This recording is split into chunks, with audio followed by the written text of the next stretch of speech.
The brother says, my subject is the bullet or the bullet. And if it comes to that,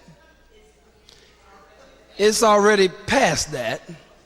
But if it comes to that, he says, where are we going to get bullets? He said, we don't manufacture no bullets. Where are we going to get bullets? My brother, I respect your question. But I must say to you, when I hear a question like that, it is a question that is from a position of lack of confidence. It is almost from a position of weakness. It is true the white man makes the guns and he makes the bullets. And it is equally as true that my subject, the bullet or the bullet, didn't just deal with a physical bullet, but it dealt with standing up, fighting on all fronts, as I said, and not depending so much on the old things that have already failed us. So the bullet or the bullet in one sense was a metaphor, but in another sense, it was literal. We can always get bullets, brother. We can always get guns, even if it's from the body of our enemy. There's so many guns, I don't have to go out and tell black people to arm themselves. Black people are already armed. And you are tuned in to My Skin is My Sin on Blog Talk Radio. From goons to gods, we welcome everyone. We only have one rule, and let's be respectful. We got the new Black Panther Party National Chairman, Hashim Nzinga, on the line. Definitely appreciate your time and your wisdom, King. What's good, fam? How you doing, man? Black Power is just good that you reached out, and I'm glad to be here. Peace, brother. Peace. How you doing, Queen? I'm doing good. That is my co-host, Afia, and I am Jobs, and we are definitely honored and privileged to have you on the platform. My Skin is My Sin. Man, you have had an incredible life, bruh. Like you, I just want to say I'm proud of you. I tell you this, I appreciate that, first of all. But the new Black Panther Party has, we've been blessed, you know. It gives you an avenue to do what you love doing. The only thing I don't do no more, I don't do white press. I don't do CNN, Fox. I ain't did it in 10 years. I reject all white press. And I love when somebody like you call me, you know what I mean? For we can talk family talk. Right. I feel that. I feel that. Oh, and I got to say respect to Jay Dizzle. I'm sorry, go ahead. Only reason I said that because, you know, every time something happens, CNN, Fox, and all of these different people want to call you. These crackers are all about money, man. They ain't about changing that. They ain't about getting to the truth. You know what I mean? And we need some justice, some freedom, and some equality, and we're not going to get it through white press. We're going to get it through black press and working together and unifying. So, you know, we've been, you know, we 55 years old. We've been in it. This started with Brother Aaron Michaels in 89. It's 20, you know, you're talking about 28 years strong. And so between the Honorable Dr. Khalid Muhammad, peace be on his soul, and the longest reigning chairman of any Panther formation, the warrior lawyer, Attorney Malik Zulu Shabazz, who just came back from Colombia, 13 years young, he was in this chairman seat. So, but I just was fortunate enough to be the Honorable Dr. Khalid Muhammad's national assistant and national chief. And I was honored enough for 13 years to be Attorney Malik Zulu Shabazz national chief of staff. So, you know, with that 13 and 7, that's 20. And then with my 4 going on 5, man, you're dealing with a lot of years of doing this work. And, you know, we got a wonderful group of people around the country trying to do the right thing, but awful hard. You know, we're a different type organization. You know, we're not the CORE, we're not the NAACP, we're not SCLC, we're not knocking none of those or their legacies, but we're saying the crackers don't come at them like they come at us. We can't get no Marriott discounts and no Delta airline buddy passes. Matter of fact, Right. they got me on the no-fly list. Wow. So you literally can't fly anywhere, or you just can't leave the country? What happened when they got you on what happened when they put you on the no-fly list and classify you as a terrorist and all that? It takes you about 4 hours to get cleared to go on a flight. When you go to the airport, you got to go 4 or 5 hours early. And Homeland Security grab you and take you upstairs. Then the FBI, they do all of these checks, and then they check with the CIA and go international. And what it is a form of harassing the slaves, man. You know, they basically want to discourage you from flying, and they did, because I ain't flew in 2 years. I drive from here to from Atlanta to California, from Atlanta to Seattle, from Atlanta to. I just get the team and we hit the road like we used to do. But I'll fly if I have to. But we working on it and we suing them for it because we're not all what they're saying. The cracker flying next to me is the one they need to be watching. Exactly. Right. But you know, we can't really go too far in this conversation without giving honor to the original Black Panther Party. You know, we can't talk that long and be talking about Black Panther without mentioning our brother Stokely Carmichael, the late Kwame Ture, who's buried in Ghana, who in early 1965, before 66, started using that Panther, him and Mikasa Rick and H. Ralph Brown and others for their political party in Selma, Alabama. You know, and we stand on their shoulders, and, you know, we got to go on and talk about people like Geronimo Pratt and Angela Davis and Huey P. Newton and Bobby Seals and the Soledad brothers. And, you know, you can't go too far without talking about young Jonathan Jackson and the people that really put this thing on the map, you know what I mean? Mm-hmm. And I definitely agree with you, King. Let me ask you this, though. At what point did you say I want to be a Panther? Like that, I need, or is it even a want? Is it a need? That's crazy, man. You asked that because a lot of people don't know my history because, like the Honorable Dr. Khaled, my mentor, used to say they heard a lot about me, but they ain't heard from me. I met Brother Aaron Michaels, who's the founder of the New Black Panther Party, out of Dallas, Texas, in 1989. I met Brother Aaron Michaels like in 88, before he even started the Panther Party. And I was running an organization called MAYA, Metro African American Think Tank. I had over 136 members in Dallas, Texas, Fort Worth area. And so one of my weekly meetings was held in a library on Martin Luther King Boulevard in Dallas, Texas. And it just so happened to be the New Black Panther Party met there too.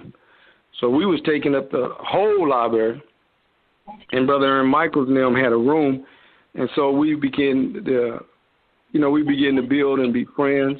And then Brother Aaron Michaels, at that time in the 80s and the early 90s, he was a producer for a radio show called Talkback with the still sitting in Dallas, Texas now, Warrior County Commissioner John Wiley Price.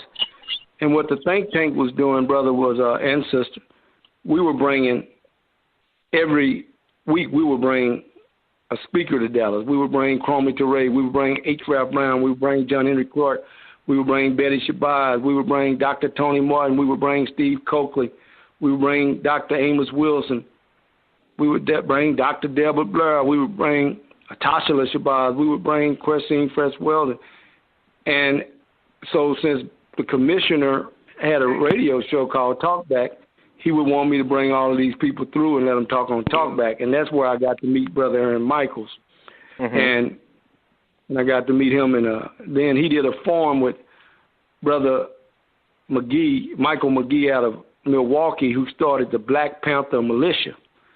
And me and him and Aaron Michaels was on a panel together. And then Aaron Michaels, next thing you know, Aaron Michaels was starting the Black Panther Party, and the original organization sued him. And we got to be clear when we talk like that, because when you talk about the original Black Panther Party, you're talking over 10,000 members from 1966 to the 70s. You know what I mean? Yeah. So when we say some of the members sued him for using the name, we're talking about a group of people who are trying to protect the money. We ain't talking about all the Panthers that's all spread, the elders that were in their 70s and 80s and maybe late 60s. A lot of them support us. But Aaron Michaels had to go back and make it the new Black Panther Party. And what upsets me a lot of time about the original party is when I was a young kid in about the 4th or 3rd grade, I lived in Kansas City, Missouri for a while, and the Panthers used to feed me every morning and walk me to school. And I looked at these people as giants. And at that point, when you're being fed by the original party and they escorting you to school, you become a Panther Cub. They don't feed you until you go through some steps. So I am a Panther Cub. And so I get upset sometime when the original party, some of the members, mainly the old chief of staff, come at us like, you know, when Dr. King died in 68, he started the SCLC in 1955. Abernathy took it and went on with it. And when Abernathy died, you know, now Brother Charles Steele is at the helm. And when he dies, somebody else is going to be at the stand because they're an institution. The NAACP just put in a new president. They've been around since 1909, you know. So why do you want something to die and go away with all the young cubs you train that want to keep fighting this white man? If you don't want to fight them, we understand, but get out our way. You know what I mean? So it was just basically just the name. Yeah, I mean, well, you got a lot of social philosophy in there because, you know, these crackers, man, and this system we're under, you know, they want to make us the villains and they want to make us the terrorists and the killers and jail us. But when you slow down and stop looking at white media and talk to brothers and sisters like you and the Queen, you know, you say, okay, Huey P. Newton on August 22nd in 1989, he was killed. And he was shot 3 times in the head in Oakland by a drug dealer. And that's what they want to talk about. They don't want to say Dr. Huey P. Newton, who had a Ph.D. in social philosophy, you know. Right. But then they want to, then another thing, you know, we got to clear up. The reason they protect his name, and I understand it, is because Huey P. Newton was jailed in 1967 for shooting John Fry, cracker police out in Oakland, and he was put on death row. And a lot of people don't know he lost the case, and they was going to give him death, but he won an appeal, and he was freed. You know, Geronimo Pratt in 1970, in 1968, Geronimo Pratt was jailed for killing a cracker woman named Carolyn Austin. And he went to jail for 27 years. You know, and the brother got out in 1997 after 27 years, and the FBI was watching him in Oakland and still let the police arrest him for a murder that happened in L.A. to this cracker on a tennis court. The FBI had eyes on him, and the files show that now. They've been released. That's why he won his lawsuit, but they took 27 years of the man's life. So when he get out in 1997, 2011, he's out of here. He would have lived a longer life, you know. Angela Davis, she goes to jail for something they know she didn't do. She's a professor at UCLA. They put her the number 1 wanted person in the world. Chase her down because of this old gay cracker walking a dog, humping a man in the butt, Gay Hoover. And they make her the number 1 most wanted, and then President Nixon get involved all the way from the White House. But at the end, she walks free. Even with the Soledad brothers, when you talk George Jackson, Fleet Durham, and Charles Cutchin, they killed George Jackson and assassinated him. But less than a year later, the Soledad brothers were freed of the charges of killing the old cracker god, John, John Vincent Mills. They didn't kill, so what I'm saying, you got a track record of Panthers being arrested and put on death row and go through 3 or 4 years of media, and from the President of the United States to the FBI director to the Attorney General, helping prosecute them and giving them the death penalty in a country that you're supposed to be innocent until proven guilty.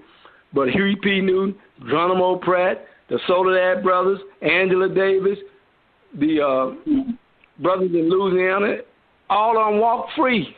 All of it was made up, and we know what happened to Brother Fred Hampton and Mark Clark in Chicago with the FBI and the Chicago police, shooting 119 bullets into the brother's house.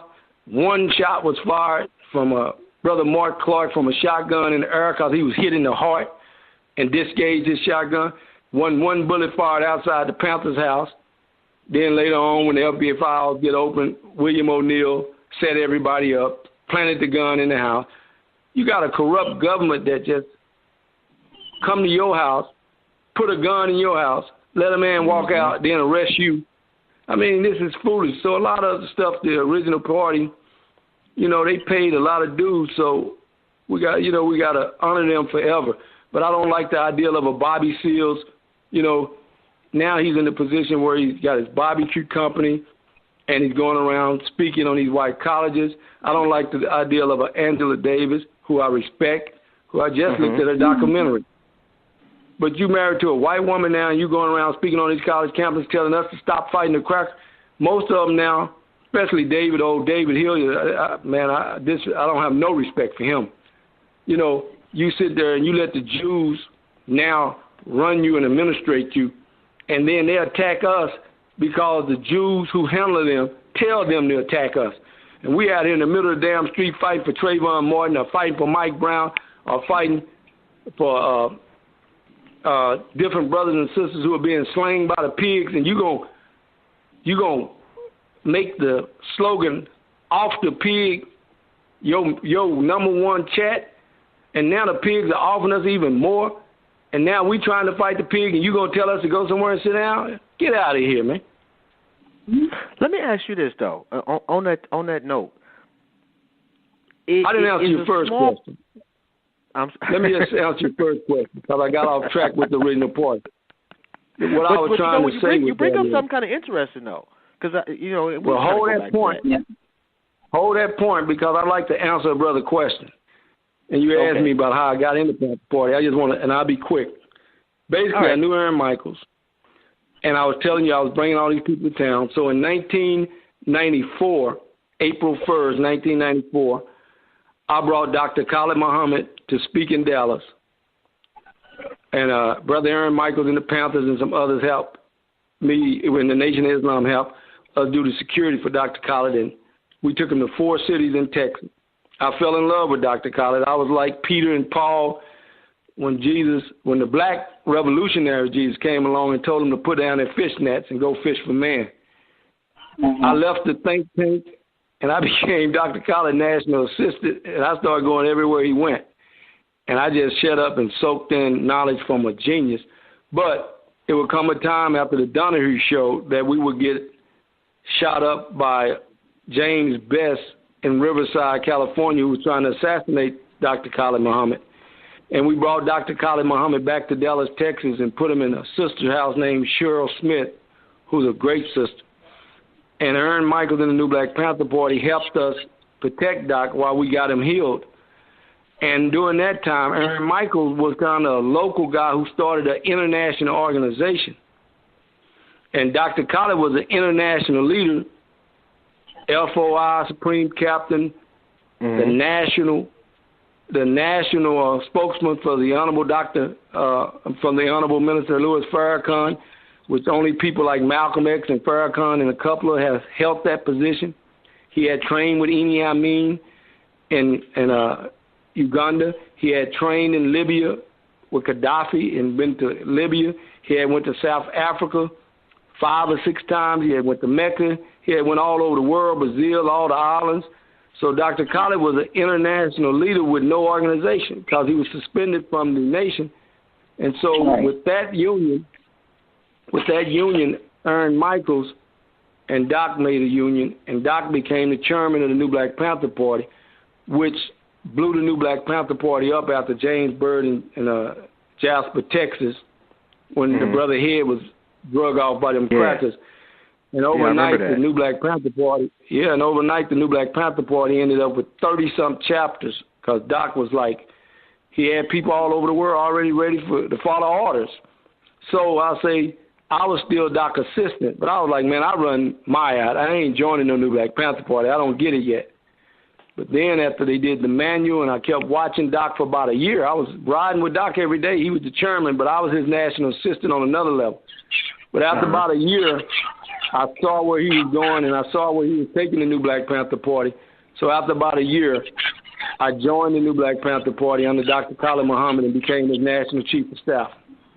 That's how I got in the party. But I introduced Doc to the party is what I'm saying, and I was there before the party got started. So I go back a long, long way. Dang.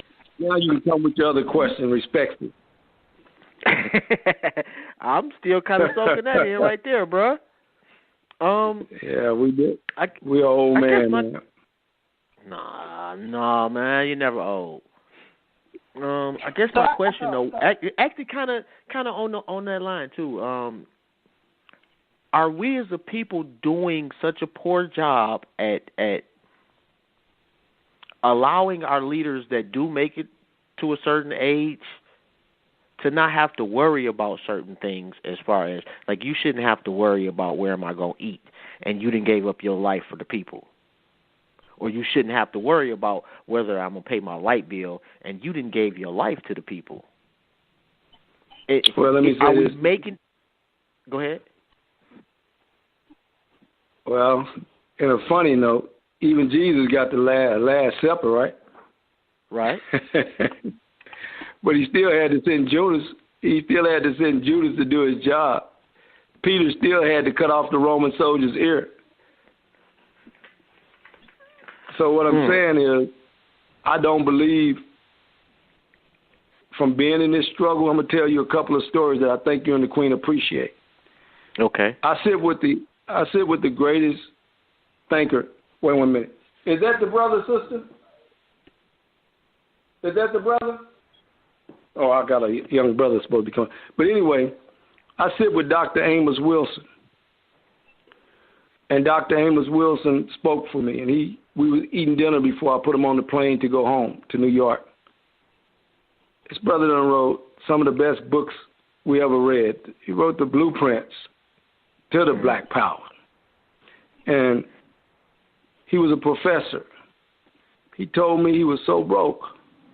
He said, brother, if I die tomorrow, y'all have to raise money to bury me.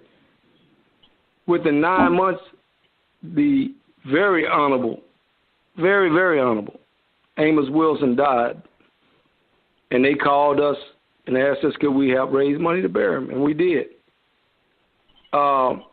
Steve Coakley, our great thinker, our great think tank, died broke. Dr. Khalid Muhammad died. We had to raise money to bury him. I don't see myself understanding that even Dr. King with the SCLC and trying to be peaceful, John F. Kennedy, brother Robert, had to fly him home, his body from Memphis. Harry Belafonte had to put the money to bury him. I don't see how the struggle can change because most revolutionary thinks more social, which make us socialists. We live in a capitalistic society where every 30 days you got a bill or your car going to get repossessed or your house going to get foreclosed on or your light's going to get up. So we stuck as socialists in a capitalistic society and we're not money oriented. So it ain't that people won't give us money. We sometimes, I'm not Al Sharpton or Jesse. Messy Jesse. Feel that. So what I'm saying is, the first time I really ever asked for money was when I got this counselor, and my daughters did a GoFundMe. I don't even know how to ask black people for money. And when you're the new Black Panther Party, when your phone rings, 99% of the time it's a poor black woman or man on the other end talking about what some pig or what somebody done an injustice to their son or daughter. And we got 63 million black people in America, but only 5% of us are really conscious and revolutionaries out of the 63 million. And so what I'm trying to say is when we get the call, most of the time we get calls from the poor and we have to put money together to go help them. And when we get there, we can't ask for money. They don't have any. And then on the flip side of the coin, the rich, they don't call the new Black Panther Party. They call Johnny Cochran. Yep. And so we really have never developed a system to raise money. But we were left a system, and I'll tell you who left the system, and you and the sister are going to agree. Marcus Garvey left the system on how to get money from black people. Yeah. And Honorable Elijah Muhammad left the system on how to get money, but they were much different institutions from the new Black Panther Party. No. Somewhat. That's understandable. Yeah. So I'm saying what I'm saying is, I think black people would support us, and I think black people would take care of us. We got to develop trust in a way to bring the money in. But what happens is, a lot of times, soon money come into an organization. You think the new Black Panther Party got nigger mess now. They'll be saying, but I can't live it off the party. I ain't never got that problem to worry about. I'd rather not have that headache myself. Maybe the next chairman will do it and raise $20 million. God bless his soul or her soul. But I don't think. I just don't think freedom fighters are money oriented. And you know what? I agree with you. From the people that I know that I would truly say are soldiers. You guys all share the same mentality in that regard, and I think that's where we kind of miss it. Kwame Ture died broke, and he was Brother Jamil Amin is in lockdown in Denver, but Brother Jamil Amin is one of the smartest Muslims and the smartest revolutionaries to live, but he didn't have no bank account. Brother Stokely Carmichael, and when you just go through the list. And when we do get money, when we move, especially the new Black Panther Party, when we move, we got to move troops. And most of our soldiers got, we got lawyers, we got doctors, we got other people in the party. We're not all poor. I'm not poor. But we have to sometimes rob Peter to pay Paul. So when we move, a lot of the soldiers don't have jobs, and so we got to move them with us. And, so a lot of time when we do get the little money, one maneuver can wipe it out. Because when we go in, we might stay in a city 3 or 4. Like when we went to Virginia to help Megan Williams when she was stabbed up by the crackers in the trailer, Attorney Shabazz and Brother Akbar and Brother Najee Muhammad at that time and others. We went in and out of West Virginia 5 or 6 times before we got that handled. When Brother Anthony Hill head was drug off his body in North Carolina, we went in North Carolina about 10 times. We've been in and out of South Carolina since this thing happened with the church about 4 or 5 times. So we don't go in one time and do a speech. We go back in even with Gina 6. Everybody went in with Gina 6 and left out, but we sent troops down there to protect the people because that town was 95% white, Gina, but luckily Louisiana was 70% black. But when all the blacks went into Gina and left out, they left those black people to deal with 95% whites. So if you go check the record, the new Black Panther Party had our field marshal and others to stay almost for 2 weeks and fight them crackers and stay on the ground because them crackers left out and let all the blacks come in for one day to do the big Gina 6 march. And Al Sharpton and all of them came in there and left out. But we stayed for 2 or 3 weeks to make sure our people were safe. This is the problem with the new Black Panther Party. Everybody tells our story except us, but we're doing a documentary of 28 years now. Dr. Malik Zulu Shabazz is writing a book of Khaled. I'm writing a book about Dr. Khaled. And we're gonna start documenting and telling our own story, and then people will understand us better. I agree. Because it's one thing to see some posts, and then unless you in the new Black Panther Party group, like some of the stuff that you see is just not true. Like, to keep it a stack, and it's giving people a really just, excuse my language, just a fucked up a view of y'all. And like we had Malik Zulu Shabazz on the show before. We had a couple of brothers on the show, man, and it's just totally not with people trying to paint y'all at all? It don't bother. I'm too old. It don't bother me at all because Denzel got to go through it. You know, he's an actor. Politicians have to go through it. Senators, congressmen, people at the post office with social media these days, they can ruin a family woman's life by calling her a whore and putting it on Facebook. But the thing is, this is what you call self-defiance. If you know you are righteous and you know your temple is clean and you know you're doing the right thing, you will never find nowhere in my history where I battle with anybody because that's beneath me. And John Henry Clark say, you debate with your equal and you teach anybody else. And so I don't go around trying to, every time somebody say something about Hashim Nzinga, I get it. Hey, brother, if you need my name to step up a couple of stairs, go up a couple of stairs. But I hope you do something with it because you really don't want this work, not full time. You might want to play with it for a minute, but you're going to give it back. You're going to give it back. That's what I'm talking about, bro. You want it full time. And I'm sorry, shout out to the caller 1391 who has been in the queue for like 40 minutes. If y'all don't mind, I want to get them on the line right quick. No problem. What's good, fam?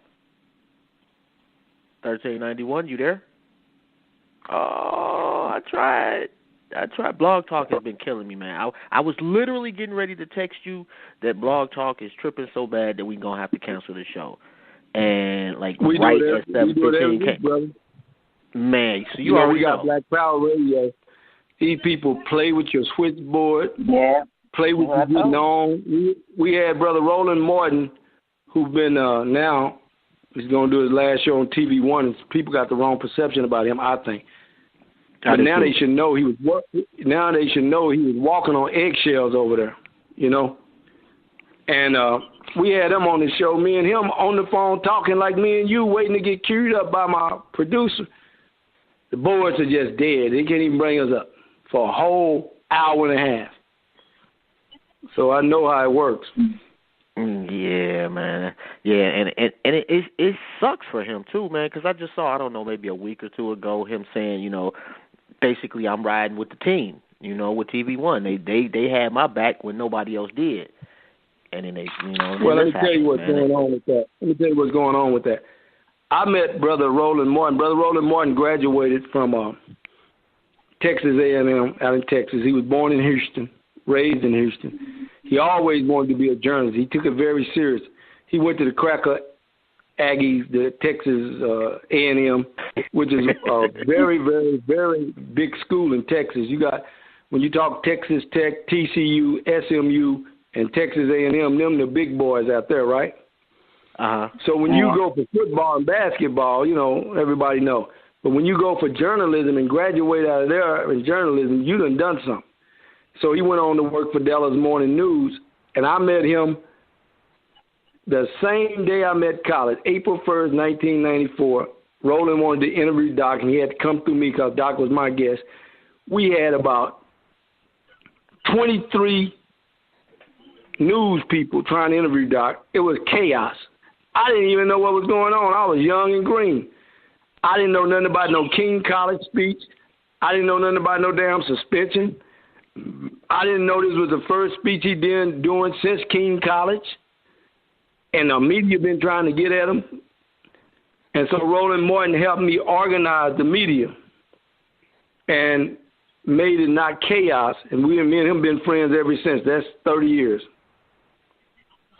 Yeah, man, I'm gonna have to come get your contact list. I don't know how, bro. But just call me and get it. We trying to build a nation. We can't be holding back numbers. That's anti-revolutionary. A lot of people don't realize it. You ain't lying about that. We ain't got time for games. We grown. We grown folk.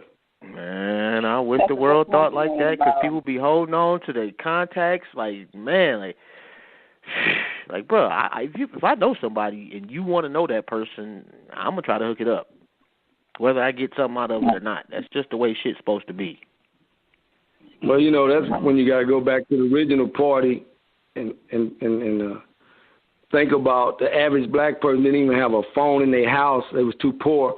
The average black person had to go in the corner at the store and use a pay phone and use a nickel or a dime. Now we got 12 and 9 and 8-year-old children with iPhones and use them better than you. Man, you ain't lying about that. So I don't know why in the hell we trying to hide numbers now.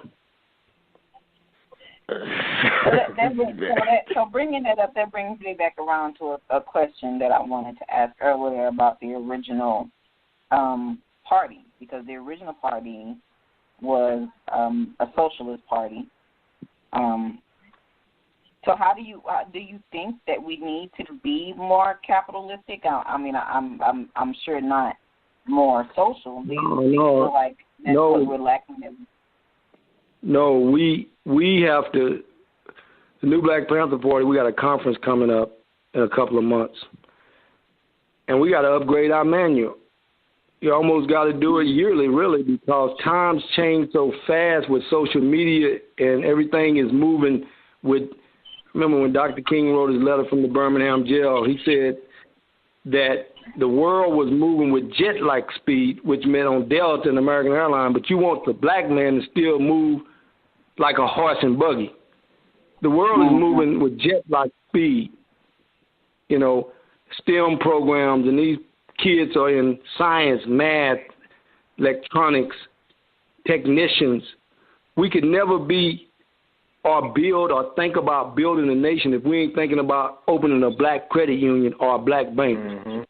You know, the original party is mad at us because we won't let the cracker, the devil, the European, the Belgian, the British, the Caucasian, the Roman in to the New Black Panther Party. But they don't ask us the question why. Why do y'all not let white people in the New Black Panther Party? Because we studied you. And we studied when little Bobby Hutton was shot, wasn't no white person shot next to him. When Angela Davis was jailed, wasn't no white person in the jail cell with her. Wasn't no white person in the jail cell with George Jackson. Wasn't no white person in the cell with Huey Newton. Wasn't no white person in the courtroom with Bobby Seals gagged and the mouth taped up. When Jonathan Jackson went to break his brother out of jail, wasn't no white folk with him. White folk are always around when it's time to free Huey and run Huey for president so they can raise money and control the money. They're always around in your strategy meetings so they can tell the cracker what you're doing. But they ain't around when Angela Davis is standing outside the Black Panther Party headquarters and the cracker come up to her with a camera saying, "Did you know this was going to happen?" She said, "How would I know the police was going to raid the New Black Panther Party office at 4:30 in the morning?" Wasn't no crackers there at 4:30 in the morning. Wasn't no crackers in Fred. They was all around Fred in Chicago. They was all around Mark Clark and Sister and Jerry, Fred's beautiful wife who had his beautiful son, Fred Jr., and peace to Fred Jr. But wasn't no crackers there when that house got shot up, when Fred, 19 bullets went in his bedroom and one went in his head, and a cracker stood over Fred and said, "Is this him?" And when they said, "Yeah," shot him in the head at point blank, wasn't no cracker receiving that bullet. Ain't no cracker had to go to Algeria with cleavers. Wasn't no crackers. Donald Trump is calling for our sister Shakira, and old crazy-ass president before him did the same thing, got a $2 million reward out for her.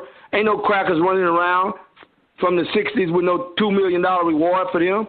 If you ain't getting in the coffins, and if you ain't going to jail, and if you ain't running out of the country, then you ain't part of the damn organization. If you can't die with us, if you can't kill with us, only thing you can do is show up with your smiling asses and talk about free Huey Newton or running somebody for president, some silly shit to raise money. Get your ass away from me, you damn devil.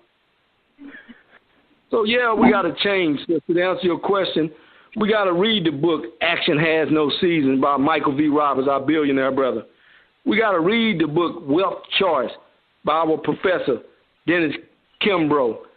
We got to read the book Message to the Black Man. We got to become economically inclined. There's no way you could run a nation without a budget. Even when you go back to Patrice Lumumba, Joe Kenyatte, when you go back to Ghana, to the independence of Nkrumah, And when you really study Lumumba, where was Lumumba trying to get to when they assassinated them old niggas and the CIA from John Kennedy? He was trying to get to Russia. He was saying he was going to get with the socialists. But Russia don't help black people without a price ticket. When Castro was working with Russia as a socialist, at the Bay of Pigs when it failed, and when Kennedy came back and he had to stand off with Castro and Cuba and stand off with Khrushchev in Russia, Khrushchev pulled out of Cuba. Khrushchev got with Kennedy, and Castro cussed out Khrushchev. So what I'm saying, even if you're a socialist, there's a price to pay, because Castro had to come around as president of Cuba, but he still had to take care of his people, because socialism means you're taking care of your people. So you have to have money to take care of your people. A speech don't feed nobody.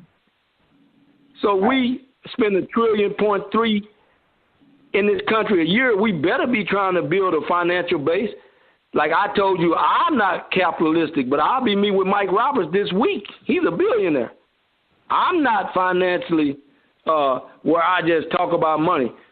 But I'm going to be meeting with 4 or 5 people trying to start a Black Panther credit union within the next 30 days. Because you can't have a nation of your own if you ain't got a treasury. Right. Absolutely.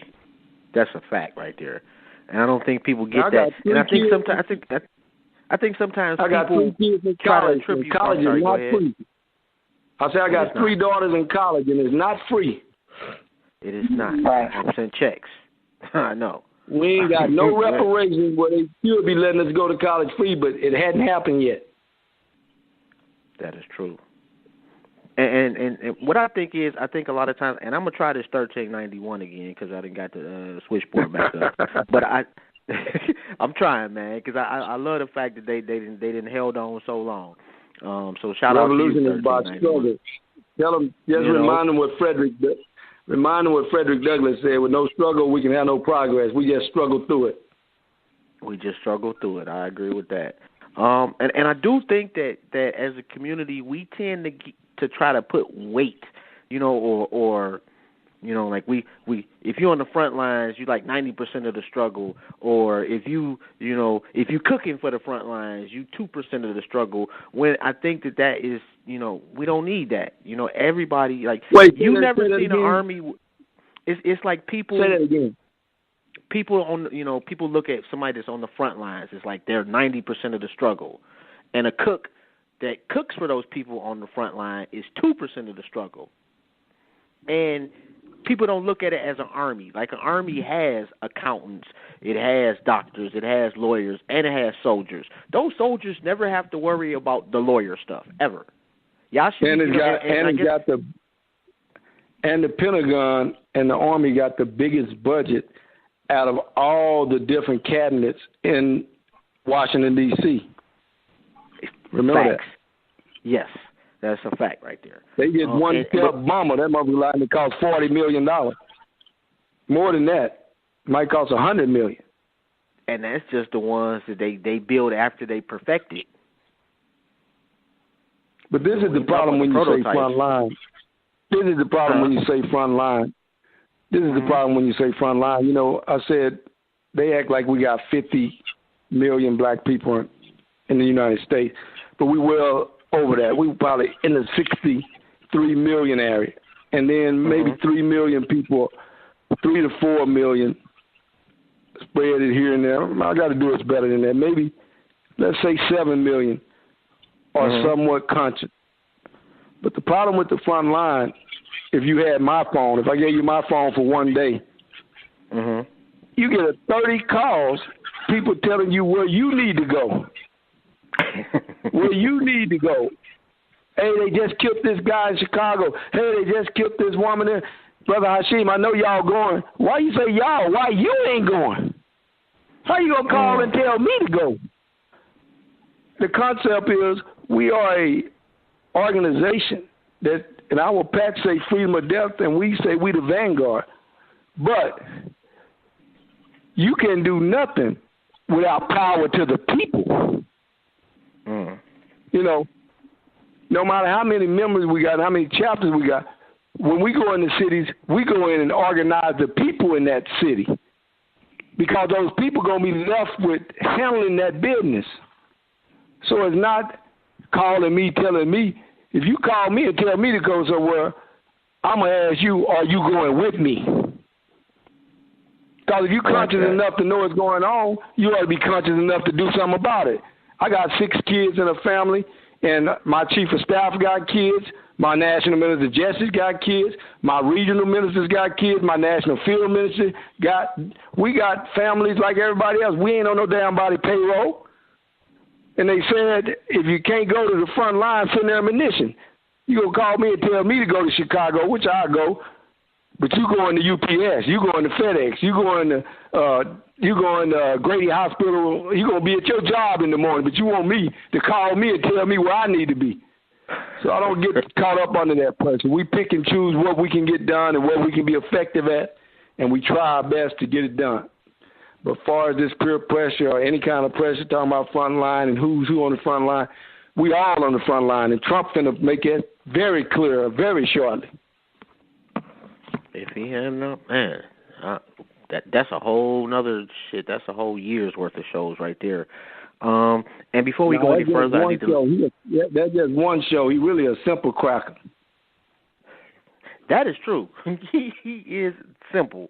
I do want to let everybody know that He did more. He did more for the Black Power movement and more for the Black Panther Party in 6 months than me, Dr. Khaled, and Terrence Shabazz and Aaron Michaels done all together. I try to get these brothers and sisters to take these American flags off their porch. I tried to tell them this. I tried to tell Donald Trump with a couple of tweets. He got the most conservative blacks taking the flag off their house.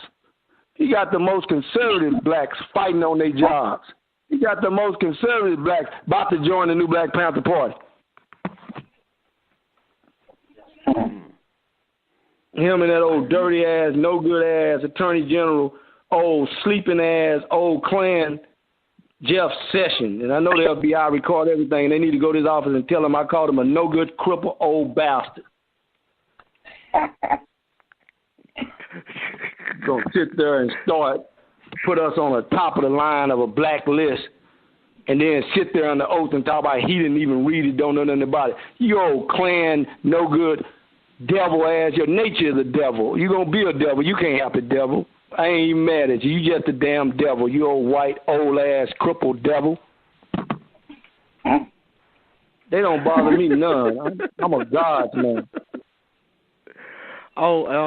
I do need to let everybody know, man, y'all tune in to My Skin Is My Sin on Blog Talk Radio, from goons to gods. We welcome everyone. We only have one rule, and that's be respectful. And we're going to try one more time, man. This is the time, 1391. We're getting to you right now. Let's see if it works, ladies and gentlemen. What's good, fam? You with us? Oh, and it just... I tried. Yeah, you do what you can, you know. I did try. We go through it every week. I understand. Just keep doing it. So, thus far, let me see. Amos Wilson, Roland Martin, Dr. Khaled. Who? I'm missing somebody. And my point is, like, damn, like, I don't even have a question, but that just, like, that in itself, just saying that just is a testament to the life that you live, and to do it on your terms, you know, and to be so strong for the people, man. It's just, man, I can't thank you enough. Like, I want to tell you something. I do the same thing. I do the same thing you do. I read Post-Trauma Slavery Syndrome. I read Slavery by Another Name. Slavery and the Making of America, Long Walk to Freedom by Nelson Mandela. You know, we studied Butch Carter, and us and Wakaringa and us got into it with the Panther parties and ended up killing our brother. And I'm just saying now that to say this. When you know who you are, and you're in your culture, and you're in your right frame of mind spiritually, you don't fear nobody but God. And when you're trained by the Honorable Dr. Khalid Muhammad, who last speech, and I drove him to it in Harlem, New York, at Harriet Tubman School, February 10th, 2001. His last speech was enough Negro stuff. Revolution is the only solution. No more Negro stuff. Revolution is the solution. No more Negro stuff. We should, he say in Ebonics, enough Negro stuff. The revolution is the solution. And I say that to say this. Man, I had such a great life fighting these white people. You know, Nat Turner was special. Denmark Vesey was special.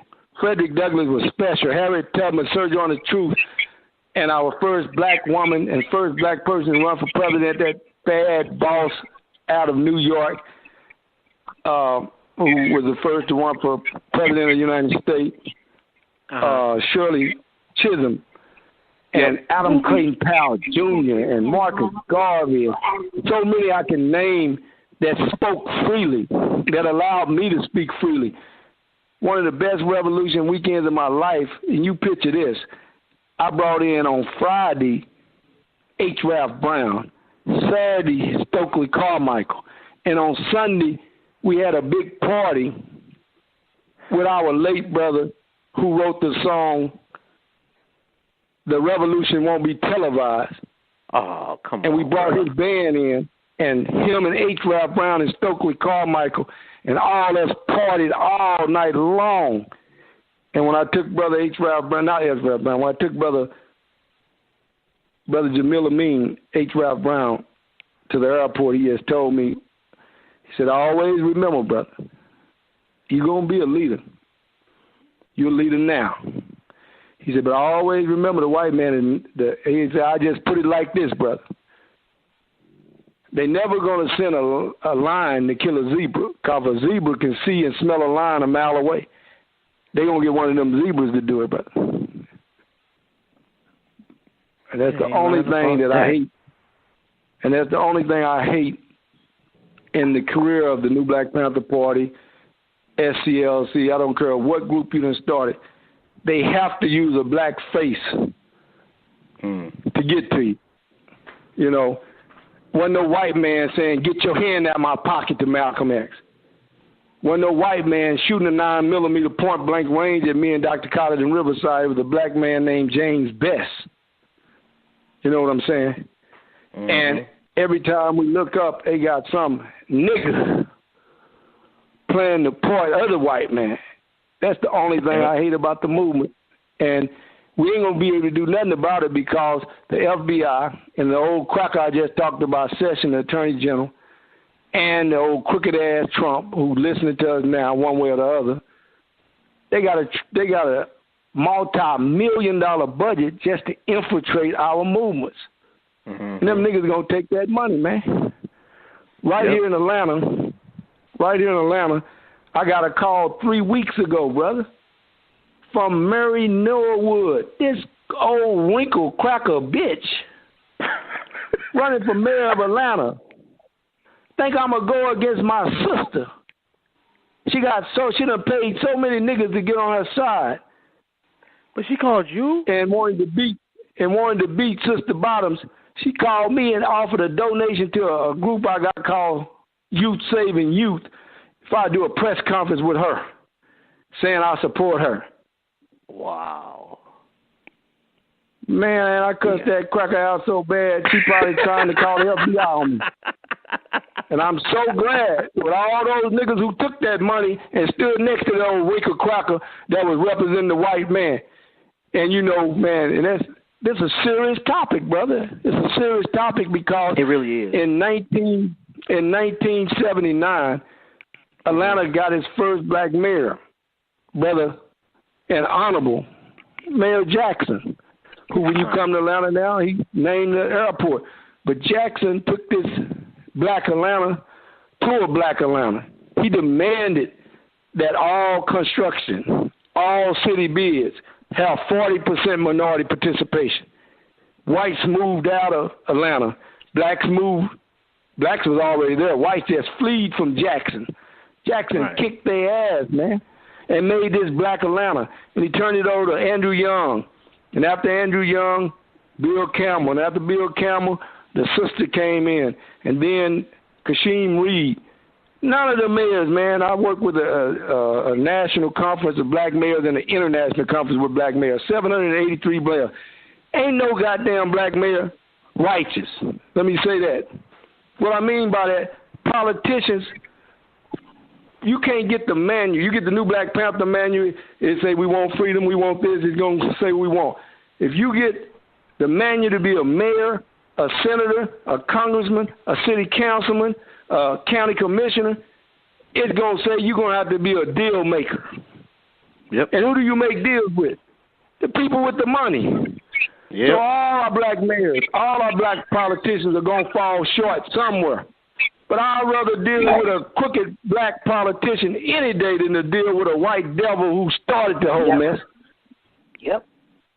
You don't send me no old cracker woman, and we done got set back 50 years because the cracker woman became a minority. How in the hell the bitch had a white baby, and the white baby man is a majority, and she a minority? Yep. They made her a minority because the white man started to split his companies and corporations with his wife and send his wife to get the 30% of minority money and left us broke again. Fuck these white bitches and these white women and these niggas that try to sleep with them. They need to die in their sleep. They the most evil motherfuckers in the world from Black Wall Street. Oh, y'all better stop me. I'll go on. Yeah. No, I just wanted to add to that. One of the most absurd things I've ever experienced. I had a surgeon who is a white man, and I went to my HBCU for my master's degree. I went to Prairie View A&M. I'm also here in Houston, and I know about Prairie View. Yes. About that time when I was graduating, I mentioned to him that I was graduating, and he said, "Oh, my sister went there too." And I looked shocked. I guess he could read my face, and he was like, "Yeah, she went there on a minority scholarship."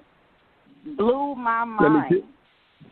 Let me tell you something that you can. HBCU and got a minority scholarship as a white woman because she was considered. There's quite a few of them that do that though. No, let me tell you something. Let me tell you something. Your audience can Google this right now. Right now. 8 years ago, we got our first black attorney general, Brother Eric Holder, which is a friend of mine. And after 4 years, we got our first black female attorney general. And both of them went to work as much as they could on black issues. And they used that attorney general office to do what was right after 400 years of fucking slavery. We the only ones running around with no reparations, and every time we get a break like the minority break, they take over that. But this cracker session, this new Klan attorney general, first thing he did, he took his whole office down there, all of these attorneys, and put them against black colleges. And right now, these attorneys who's supposed to be fighting these police and all these issues that we got are on black campuses right now, trying to criminalize the black presidents of black colleges for not giving the minorities, which is the whites, equal chance to go to these schools. Google it and look where he's using these attorneys at. Going around all these black colleges, spending months on the black colleges, trying to build dirt on the black colleges, because this is the biggest preconception in black America. They think we shenanay. They think we boo-boo and woo-woo. But this sister said she graduated from Prairie View. And when they killed our sister with their dirty asses, she was going back to Prairie View from Chicago to work for the University of Prairie View. Y'all know who I'm talking about. Every May, from Prairie View to Grambling, to Morehouse, to Spelman, to Hampton, to Howard, to Harvard, to Yale, to Berkeley, to Duke, to Texas Tech, to Texas A&M. We got black kids graduating with masters and PhDs and bachelor degrees. But this damn country don't have nowhere for them to go because of the racist hiring practices. So we forgot about Carter G. Woodson and the miseducation of the Negro, where we supposed to be preparing a place for them to go and get employed, and we supposed to be getting these master's degrees and PhDs. PhDs mean you're supposed to work for nobody. You're supposed to be smart enough to start your own job.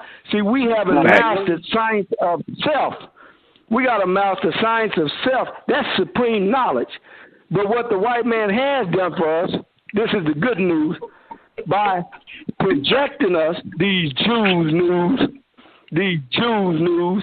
We talking about the Time magazine and New York Times and the Atlanta Journal-Constitution and the San Francisco Chronicle and the LA Times and the Dallas Morning News. All these Jews portray us, and all their news reels run the white man delivering his baby in the car, then run the next story is one of our brothers robbing a 7-Eleven or one of us killing each other, or we stealing a big screen. And so while they show and loop the news and control the news and control our image of us being some damn thugs, that's only 10-15% of our race. Yep. But the other 95% are going to work, building corporations, making money. I mean, 60 million black folk, 30-40 million of them are going to work. 2 families, you really do got the Huxtables, a doctor and a lawyer living in the same house with PhDs. And this is why they continue to try to constitutionally slaughter us, because they start believing the Jews news, but when they get to work, a black woman is the mayor. When they get to work, a black woman is their supervisor. When they get to work, they got to go to work for Tyler Perry or Oprah Winfrey. When they get to work, Kathy Hughes on TV One. We own stuff, man. We just don't tell our own story. And they are furious with us because from the Italians to the Chinese to the Japanese, they come over here with a different plan. But all of them come to our communities to get the money, because we got the money, man. We spend $1 trillion. We just got to get our act together. Yeah. Thanks. And hold that thought 1 second. I think it was working this. Oh man, see, I had let 1391 in a couple of times just to see. It worked, man. And you was going in so much. I didn't want to interrupt. I'm just saying, 1391 began to sound like something out in Arizona, man. A spaceship. 1391 ain't trying to talk. Right. Well, it wasn't their fault. You know, I wasn't about to interrupt, man. I got caught listening to keep it a stack. But if you do want to call in, I will do my damnedest to try to make sure you get on air. I have been trying with 1391 for about an hour now. But the number is 347-855-8692. Or you can just hit me or Afi up on Facebook and ask your question there, and we'll ask it for you. What was the best thing for you personally as a man in your growth that Dr. Khaled taught you? Oh man, when he made me use what I was learning, because I used to teach little black history classes, and I can't spell encyclopedia, but my heart was for the pursuit of happiness for our people. So if Moses stuttered and Jesus used them and God used them, on and on, we all have weaknesses, but I just started, I was a great reader, so I read everything. So when me and Dr. Khalid Muhammad started talking about these crackers can't start their day without the alarm clock. A black man invented the clock, Benjamin Bannock. Then as soon as the alarm clock goes, you turn your lamp on. You're dealing with a black man, Lewis Lattimore, who put the filament in the light bulb. You know, then when you get the iron and the ironing board, the black woman invented that. You know, as you go through your days, you get in the car, as soon as you hit the brakes, Frederick Jones invented the brakes. You get to the red light, black man invented the red light. The damn Kroger's truck next to you with the refrigerator running, Yep. Frederick Jones invented the refrigerator. We had an ice box. We used to have to get a block of ice until the black man invented the refrigerator. Most of these people were slaves, man. Inventing and scientists like George Washington Carver. Booker T. Washington brought STEM program into existence. That's why Garvey was coming from Jamaica to meet the great Booker T. Washington. But where did Booker T. come from? A slave in Virginia who became a janitor at Hampton University, then a professor at Hampton University. Can you imagine in the early 1900s riding around on a horse in a suit? Booker T. Washington rode from Alabama to Atlanta by horse to do the Atlanta Compromise. But what did he say at the Atlanta Compromise? He said, let down your bucket. What was that meaning? What was the meaning for the young people might be listening? When Booker T. Washington did the Atlanta Compromise, and in his great speech was let down your bucket, there was black slaves on a small vessel looking up to white man on a big vessel saying, let down your bucket, we need water. Let down your bucket. And the white man looked at the black man and told the black man, let down your bucket where you are. Let down your bucket where you are. Why did the white man tell him that? Because they wasn't on salt water. They was on fresh water. So what Booker T was saying, you don't have to ask the white man to do for you what you could do for yourself. Let down your bucket. You closer to the water than his ass. Right. He need a 55 rope in his vessel. You right there on the fresh water. Let down your bucket, black man, and get your own water. Stop begging the white man. Because if you beg the white man for his water, when he get mad at you, he can cut your water off, and without water, you die. So Colin taught me to do for self, and then he taught me to fight, man. He taught me to fight this cracker. He taught me, don't you bite your tongue if it's the truth. If you believing in the Bible and the Bible say the truth will set you free, then what you holding back for? I'm going to tell you something about the Honorable Dr. Khalid Muhammad. When the assassination attempt went down, when he came to, he started trying to figure out how he can get around the country in a wheelchair and do his speeches. He wasn't trying to figure out how he going to get well. When we had him on a bed, I'll never forget it at Cheryl Smith's house, what I told you earlier, and for the people who just tuning in, when Dr. Khalid Muhammad assassination attempt went down, we had to take him to Dallas, Texas, and put him back together and get his leg well to protect his life. And we had rotations of Panthers and brothers from MIAT, African-American think tank, Metro African-American think tank, protecting him, and they were armed. But one night out of these 30 or 40 days, it got mixed up. And it was me in the house with Doc with a 9mm, Doc with a shotgun, and the rotation didn't happen, so we were kind of on our own. And so what happened was somebody car back farm, something like that happened. Anyway, but what happened was we seen a car. I seen a car go down the street with its headlights off, then make a U-turn and park. I say, Doc. And Doc was laying in the bed. He had a cast on his leg. And I looked out the window, and I went outside in the front yard, and I said, Doc, there's a car went down there, and they parked in that corner. There's a man in it. Doc said, well, shit, we ain't going to wait till he come to us. We going to him. I said, Doc, I'll go. You got a cast. Man, Dr. Khalid Muhammad don't play that. Dr. Muhammad got a shot. He told me to take the shotgun. He took the pistol. And he got a crutch.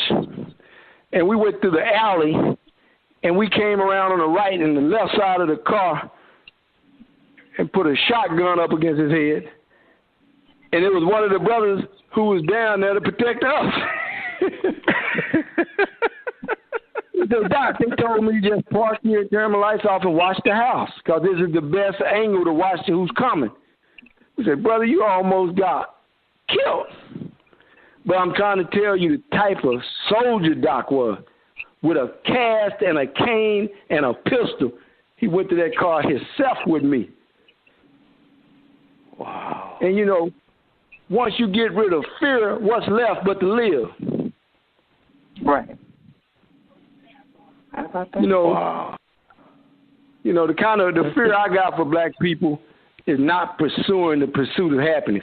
And I keep bringing it up because when Will Smith put his money up to bring us pursuit of happiness, and we showed that brother struggle, then the brother ended up with one of the largest African-American stock corporations and sold it for millions, but he was homeless with his son. But the struggle of the black man is just like that, the pursuit. And over again we win, but our stories are just not on the big screen like the white man. Right.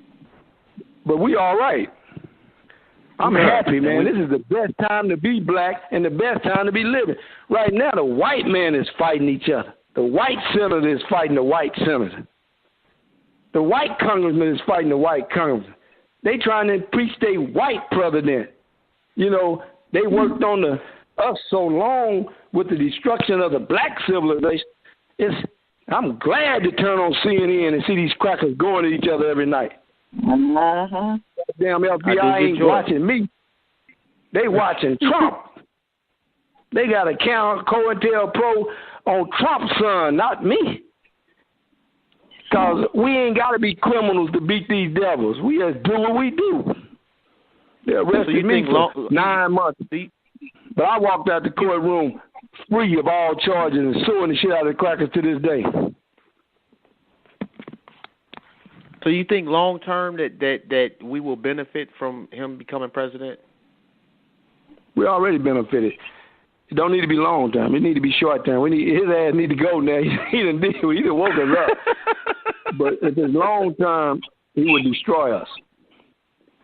He studied each day. He's losing his attorney general and all his secretaries to take everything that we've gotten over the last 300 years away from us. It's kind of like I was in the car with a strong brother named Ramzu from America but live in Zimbabwe. And I was in the car with a driver that was in the military and was kind of white-oriented. I wasn't knocking the brother. I was just listening to him. And he was telling Ramzu how blacks need to do this for themselves. Chinese do it for themselves. And how blacks need to do it for themselves. Jews do it for themselves. I couldn't take it no more. I said, nigga, if you don't shut the fuck up, I'm gonna take your car and you gonna be walking. But why I didn't say that because I'm a revolutionary, I'm tough, I'm bad. I said it because he's ignorant, man. I said, let me tell you something. In 1941, the Japs and the Japanese, bombed Pearl Harbor.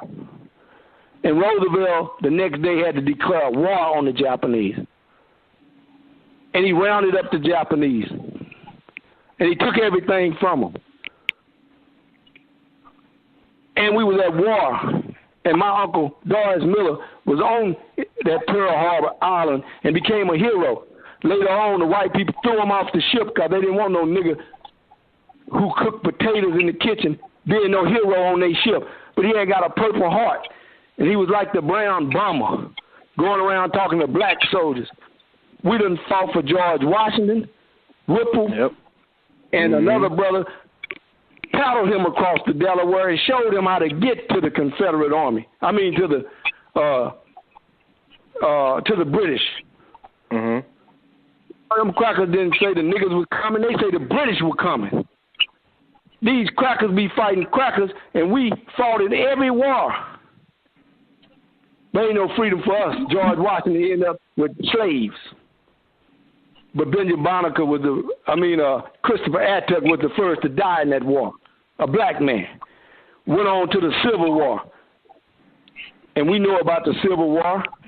We know about the 54th. We know about all the suffering and dying that slaves did in the Civil War.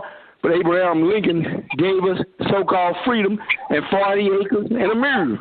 That was reparation. 40 acres and a mule. The average black person now live in an apartment, and if they got a house, they got a half acre. Right. Now you picture you back in 1865 getting 40 acres in a mule. You already knew how to cut trees. You already knew how to make wells. You already knew how to do roads. You already knew how to build a house because you've been doing it for the white man. You just needed the land and a mule so you can go to work. Yep. So they gave so many families 40 acres in a mule. But then Booth shoot Lincoln in a booth in a theater. Then a cracker vice president from Tennessee, Jackson, comes in and takes all the 40 acres back. Do you hear me? Take all the mules back and put you in the streets. And now you got to become what? A sharecropper. You can't read, you can't write. Sharecropper means you had to go back to the cracker that you just fought in the Civil War and killed his son and killed the white woman's husband. You got to go back to this woman who hates you more now and work for her and depend on her paperwork to pay you every year. And the rule was at the end of the year, if you owe the cracker money, then you back a slave. So they put us back in slavery. And we came through black laws, Jim Crow laws, civil rights, and we still ain't got no reparations. But the Chinese or the Japanese got reparations. Those no good goddamn Jews, and I hope they listening. You get your ass in some shit over there with Hitler, and now people beginning to understand Hitler. Because what you do, you move into somebody else's state or country, and you start to take over the press. Because you know the newspaper and the radio and the TV run what the people think. So the Jews got over in Germany and started running newspaper, radio, TV. And Hitler got mad, and Hitler ain't nothing but a white devil. I ain't bragging on him. But that's what the problem was with the Jews in Germany. And so he started killing Jews. But what happened when he started killing the Jews? Black engineers went over there and built bridges to get into Germany. Black Tuskegee airmen flew next to the bombers bombing Germany. Black people and black soldiers turned the gas off and took them little skinny-ass Jews and walked them out the gas chamber and saved their life. Then when we get back to America, America don't want them Jews here. British don't want the Jews. It was Britain, America, and Russia fighting Hitler. That was a world war. For what? What was the world war over? Jews. So a whole world war was over some Jews. And when they saved the Jews, Britain didn't want the Jews, Russia didn't want the Jews, and America didn't want the Jews. They tried to send them to Ethiopia. Ethiopia didn't want them because Ethiopia got the black original Jews. So the Palestinian brothers said, we'll take them. And the whole United Nations voted, and they gave them a piece of land in Palestine in the Middle East. Really ain't no Middle East, but we'll stick with that for the show. Right. And then America and all of these countries gave the Palestinians so much money for doing that. And then they gave the Jews money, millions, every year from 1940-something to this day. They still give Israel money. And then Israel got so much money, so much pampering, so much babying, that now the Jews moved into America. Now they own New York Times. Now they own the media. Now they control the images. So now they run the president. So the president go give Jerusalem to the Jews. But when we go back just 30 years, 40 years, the Palestinians was the Jews' friend. But the Jews got so much money, they wasn't satisfied with the land the Palestinians gave them, so they started taking the land from the Palestinians. Now they done took Jerusalem from the Palestinians. They some no-good bastards, and Trump a no-good bastard, and all of this is about no-good bastards. When you break it down simple where people can understand it. But ain't no motherfucking reparations for the black Holocaust, for 450 years of slavery, for 100 million black people in the ocean, in the Atlantic Ocean, for black people who even when they got over here and built their Black Wall Street, You killed 347 people and burned it down.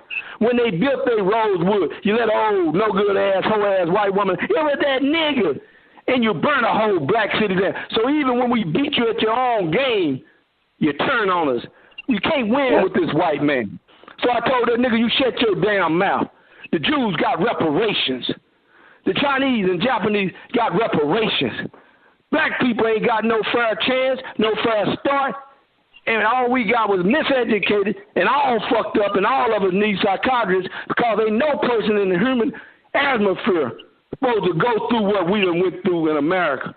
And we still are doctors, lawyers, presidents, CEOs, and on the damn radio talking shit to these crackers. We are, man. And you know what? I'm gonna have to do a little begging right now, man. We got a game that we do once a month. We give away $100, and we do it live when we can. It's called the Conscious Olympics. Man, I need to tap your brain for some questions. Like you can, if I could help you. Gym after gym. If I can't, we can go get there. Oh, I didn't already wrote down. Like I didn't know Frederick Jones invented the brakes. I knew about the refrigeration, the ice, the freezer rather. No, Frederick Jones was a genius, man. He invented the brakes on the train. The train didn't have the brake system it has now. When you go visit Frederick Jones, he probably got about 20 or 30 patents. You know, and we didn't even mention the transmitter and the telephone with Bell South. These crackers couldn't even talk on the phone without the black man. We didn't mention that Charles Drew discovered the plasma that they put in the blood where the blood wouldn't spar, but yet when he left Howard University doing a speech, coming to Morehouse to do a speech, he had a car accident in North Carolina, got to the hospital on time. He needed some blood, and the bags of blood that's in that hospital got his chemical in it called plasma, and they wouldn't give him blood because he was a black man, and they told him to take him to the Negro hospital, and he died on the way. No more than Steve Biko got beat up in prison, and they put him in a truck, a pickup truck, when he had brain damage, and tried to take him 670 miles to a Negro hospital, knowing they were going to kill him on the way. These crackers did it back then with Steve Biko, and they did it with Charles Drew, and they're going to do it with me and you if they get the chance. They can't say nothing there. That's why we shouldn't be ashamed to say a damn word to their face.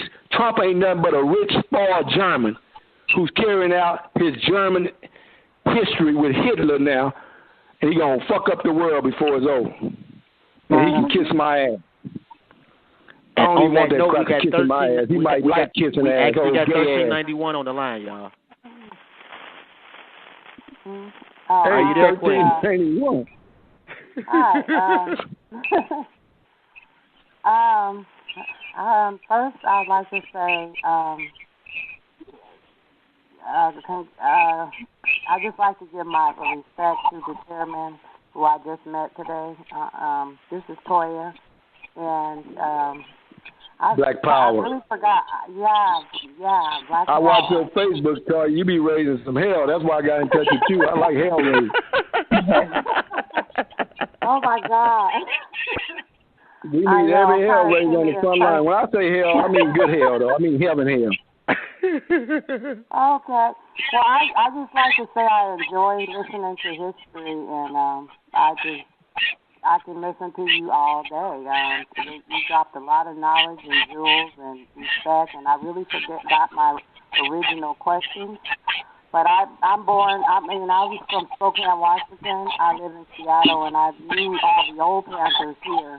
Queen, the older ones. Hello? Queen, I hate to cut you off, but you got a little background noise. Maybe if you got a Bluetooth on or something, that might be it. That's not my background noise. You sure? That's somebody else's. That's not me. That's somebody else. It might be you, Afi. Yeah, that's somebody else's. That might be the white man. Let her keep talking. Just talk louder. That might be. So, I came up as a child with Dixon and all them out here in Seattle, and all of them, they taught me, they just told me all about, the history, which made me so fascinated, always fascinated, and wanted to know about the stories you just told us. And so I just wanted to thank you, because there was a lot you said that I did not know that, happened. So I just want to say thank you and continue. I answered your one question, and I'm just kind of nervous because I can't believe it's like you, who I talked to today. So anyway, I just wanted to say salute to the host and everybody in here, and it's a blessing to just hear all this. Thank you. Salute to you. Okay, and let me go ahead and give myself Moron of the Year, because I had actually. Oh, wait a minute. Hold on 1 second. Hopefully it's fixed. I had actually muted you. Oh, there we go. I'm sorry about that, brother. I had kind of muted you and Afi to see where that noise was coming from, but it seemed to have resolved itself already, so we good. I was a little scared I wasn't going to be able to get y'all back on air. You can't leave me. I talk to myself. Hey, don't ignore yourself, man. I hate when people say, long as you don't talk back. Why would I ignore me? I'm the best conversation I'm going to ever get.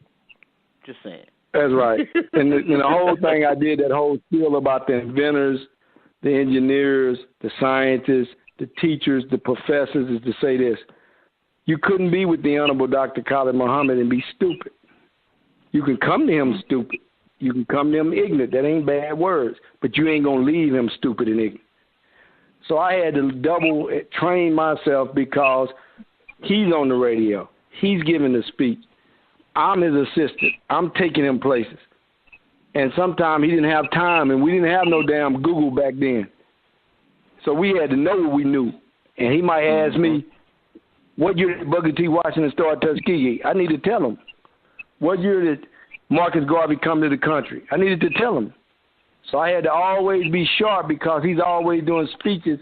And as he write or as he go to the stage, he looked back and asked me, and I was always able to give him that answer.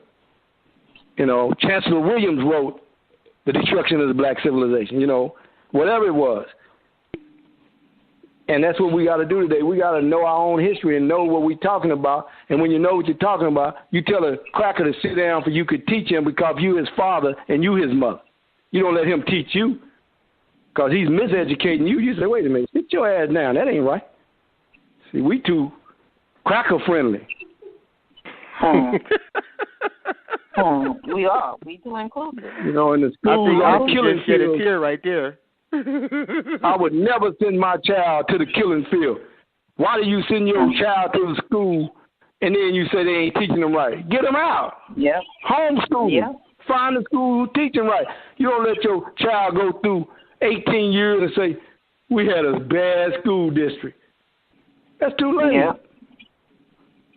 We be teaching kids down here in pre-K. We be teaching kids in nurseries, and you can go to my Facebook and look at it.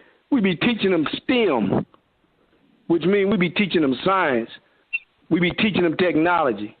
We be teaching them engineering and math. And they be in pre-K, damn near at the crib where they can learn the best. The best time to teach your children new languages is when they don't know no language. That's true. We wait. That is so true. And see how they gonna do. And then they stealing your big screen TV and robbing your uncle. It's too damn late. Because the white man done taught them that's what they are. And you forgot to teach them about Frederick Jones. You forgot to teach them about won't forget none. George Arnold Truth. You forgot to teach them ain't no damn white woman came to this world and in the world history book of America being no millionaire. They was handed that from slave money. You got to go to that black woman. Madam C.J. Walker was the first woman in America to be a self-made millionaire. You better tell your daughters that. Why wouldn't you? Tell them about damn thieving-ass Hillary Clinton. That bitch can go to hell. I know some other people who went to that great school where she went. I know a professor named Tony Martin who taught at Wellesley. Hillary Clinton went to Wellesley to get a degree. Tony Morton was a professor teaching Marcus Garvey at Wellesley to them white crackers. And I had to bring him to Dallas and take him to the gun range, and we had to put a gun on him, and he had to have a gun in his desk because them crackers wanted to kill him for teaching about the Jews and Marcus Garvey on a white college campus across the street from Harvard in Boston. Don't you tell me nothing about no white professor and no Roman or no freak or no Greek, I mean. You better tell me about Egypt and some Tuck and some Nefertiti, Nefertari, and some Akhenaten.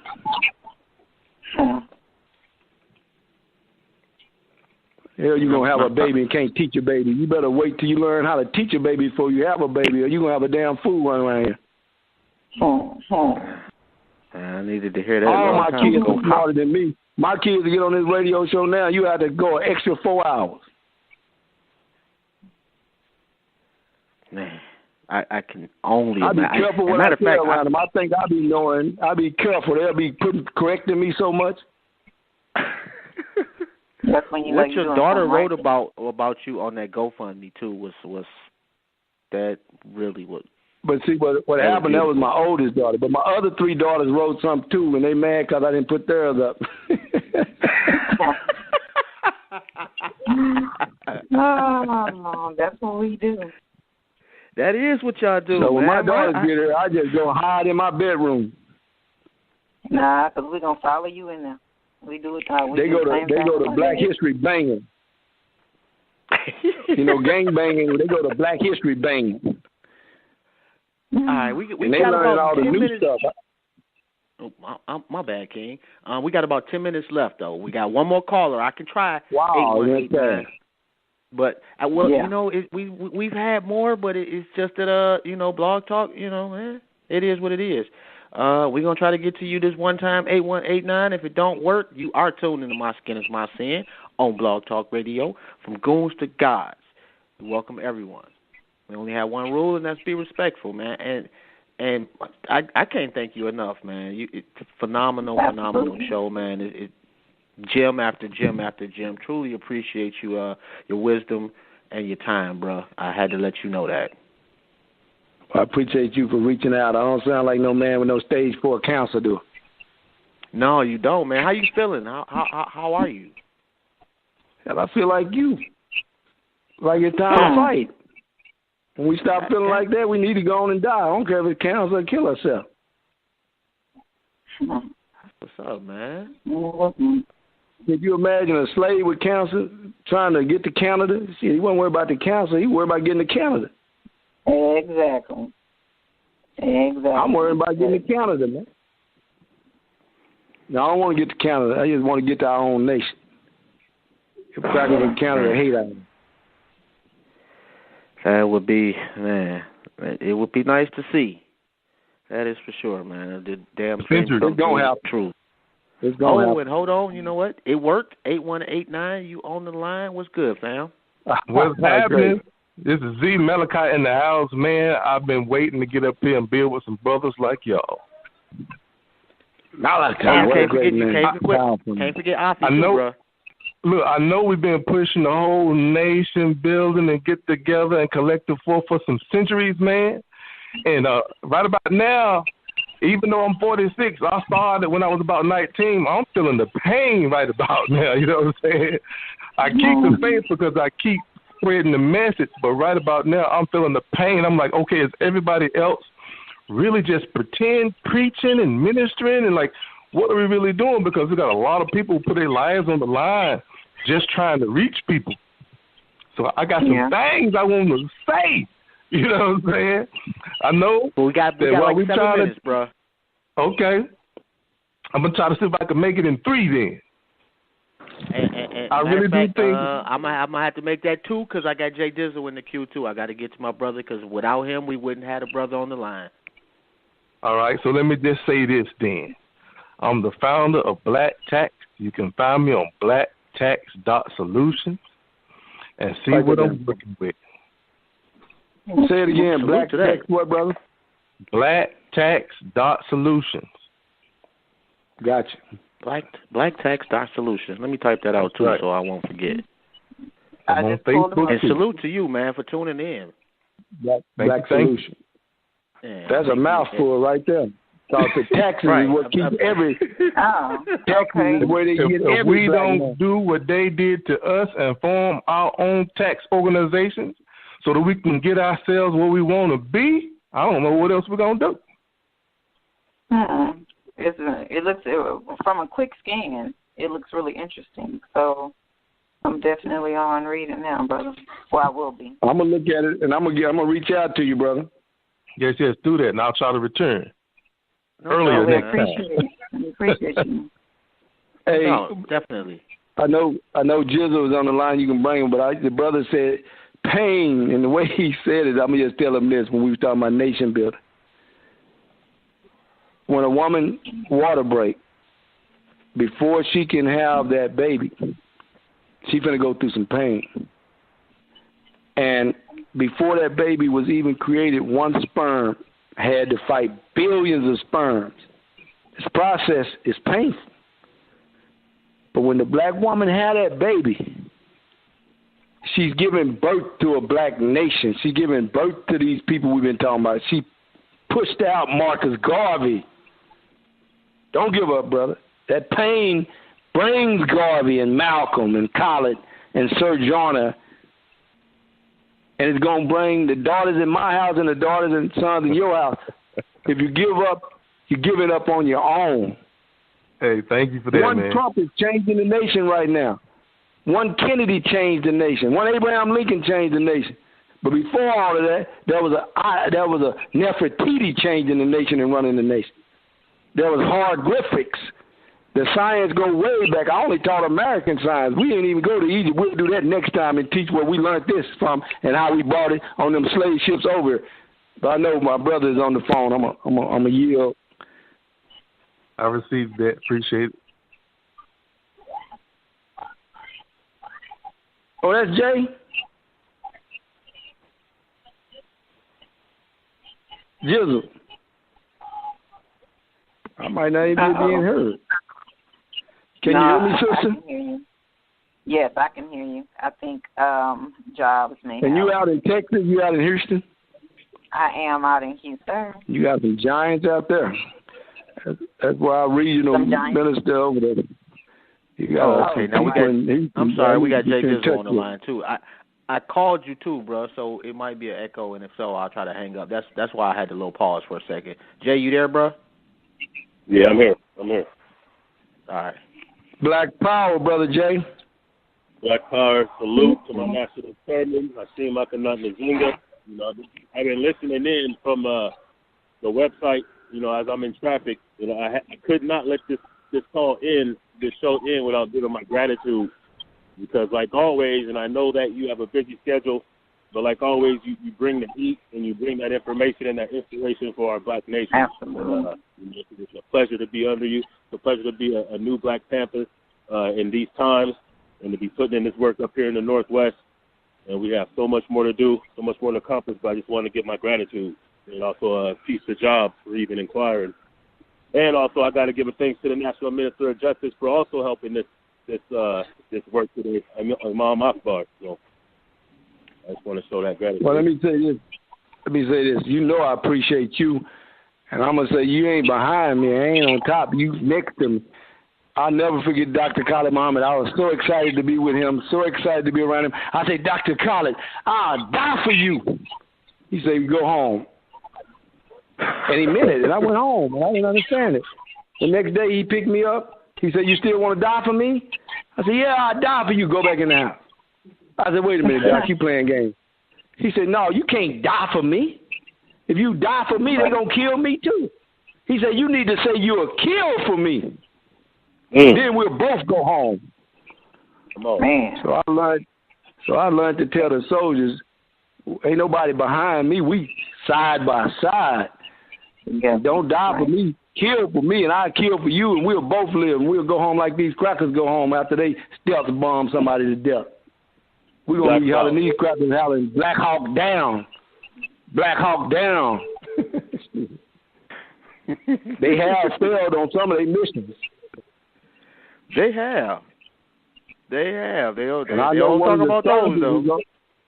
Yeah, I know one of the soldiers personally was on that Black Hawk, because the black soldiers got protected by the Somalians, and the Somalians hid the black soldiers because they knew the black soldiers was automatic, systematic, mind control by the white generals in the white army, and was over there fighting their people like idiots. So one of those brothers right now, I can get them on your show, that was on one of them Black Hawks that went down. They crackers better stop effing with us.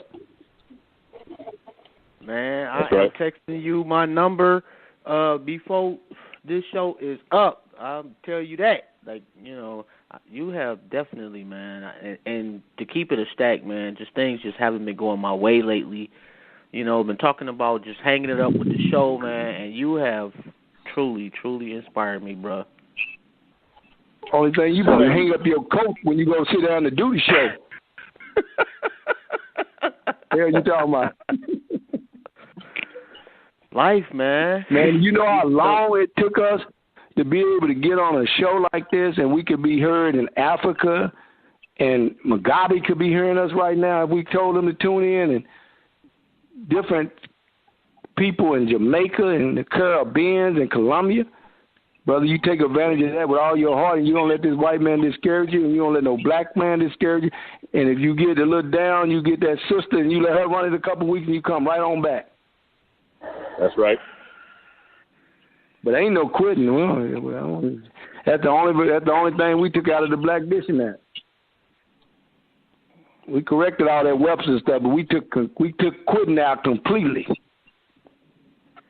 Man, Dr. College said you got to fight this white man from the cradle to the grave. Absolutely. Period. Man, boy, I tell you, man. Anyway, I'm sorry, man. I was having a moment. If Shaka Zulu knew what you knew, he would have killed them cracker British, and they would have never got to run South Africa. But we know, so we know what to do. Man, you ain't lying about that, man. Like, geez, he didn't know. Oh, and before we go, man, I want to say thank you, bro. Jay, man, definitely appreciate it, man. Again, the new Black Panther Party National Chairman, Hashim Nzinga, got to thank you, King, on behalf of the show and myself personally. Definitely appreciate you, man. It was definitely, man, not one I'm going to forget. I'll tell you that. Let me just say this. If anybody want to get in touch with us, we got our website down. It's being rebuilt and restructured. It'll be up probably Monday. But they can go to www.newblackpanther, not party, but newblackpanther.com, and they can get in touch with us. And they can get in touch with all my ministers and all our people across the country. And do me a favor. I did just text you, let you know that it was me. Afi wants to. She paints, and she is like a phenomenal artist, and would love to send you a portrait she did of Dr. Khaled. I'll come get it. Man, I love a portrait. I'm in Houston. You in his hometown. He used to stand on the balcony, and they say he used to preach to the cars going by. Yes. Yep. That's Dr. Khaled history. So I get in touch with both of y'all. I really appreciate you for having me. I appreciate Jay and Akbar. And let's do it again. And we'll talk about Egypt and the other side. We only talked about the American side this time. That's the pain. We'll talk about the glorious side that gave us this DNA and this melanin. Absolutely. No doubt.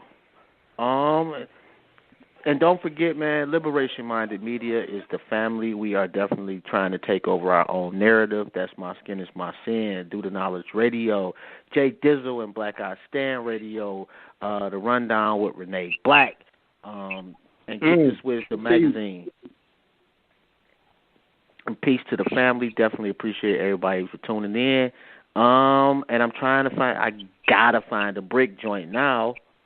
Like, I just cannot end the show like this without some Brick the Foundation. I don't know if you up on Brick the Foundation, Hashim, but talk about Black Power music. This dude is the apex of Black Power music. Man, let me hear it. I'm ready. All right, let's go. Tell him to say it loud. I'm black and I'm proud. You know, Dr. Khaled Mansour wrote that with Huey P. Newton.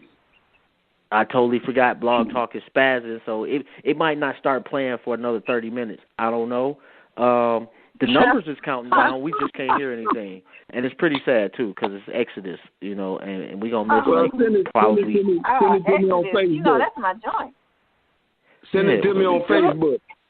I got you. I definitely will do that. Yeah, you know I'm in the entertainment business. Oh, okay. Trust me on this one. You're going to be like, okay, yeah.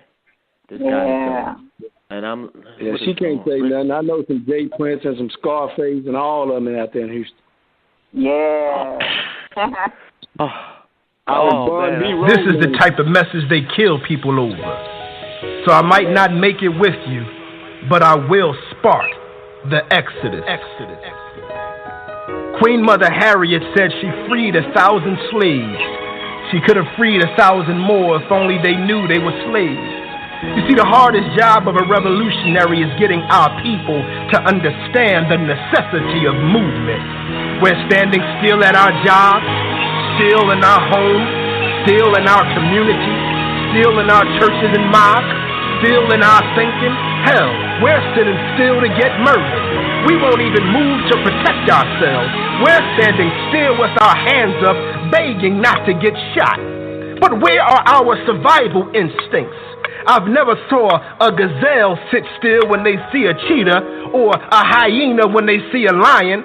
I've never even saw a white man sit still when they see a black man. But for some odd reason, our people have become content being preyed on. But that day is over. Today is a day of movement. We're moving from relying on the Caucasian to relying on each other. We're moving from having our community controlled by others to controlling them ourselves. We're moving from being policed by Caucasian cops to daring them to point a gun at one of us again. We're moving from our oppressors poisoning our water to us being the source of life for our people. We're moving to a promised land, which is not a distant land, but we're going to build our nation right where we are. This is not going to be an exodus from one place to another. This is an exodus from being good Negroes to great kings and queens. My people, we must move. No longer can we sit still, waiting for the perpetrators of injustice to give us justice. Do you want to be free? Do you want to be protected? Do you want to be healthy? Do you want to have everything you need in abundance? Do you want to live without having to tone your blackness down because you fear you might get shot, or a job won't hire you, or you'll be discriminated against? Do you want to live in a world where the amount of melanin you have isn't a hindrance for your prosperity? No, I'm not going to ask Pharaoh to let my people go in this exodus. I'm asking you to let yourself. Yeah, are you ready to follow? Better yet, lead, time to be a role model. Take a look in your closet. I hope there's more than Jordans and brand new phone posits. Them number 9s cost a passport, but you can't even leave your blockage. Basically just a hostage. Under my control, they watching. Half of them killing each other, the rest of them still lost in the doctrine. Little black babies all love for adoption, but y'all see no problems. Who controlling the mentality of our children? Y'all seeing this nonsense? Jim Crow in these streets still can't escape from that bondage. Shaft is still on the brain of some of our people. Sometimes it's still impossible, but I feel there ain't no other option, no. I ain't lying, King Mufasa. I'm going hard until I'm adios. Lost in the safe and it's all I know. Daughter on the way, so it's all I want. Picture perfect, this Kodak flow, make it last longer. Worth 1,000 words, once we put it together, it makes the art so dope. Slam mosaics, artistic with faces, creating great lyrical articles. The book of brick, every chapter real. Married to the game at the chapel still. Camouflage got my ammo filled. It's time to deploy to the battlefield. Let's go.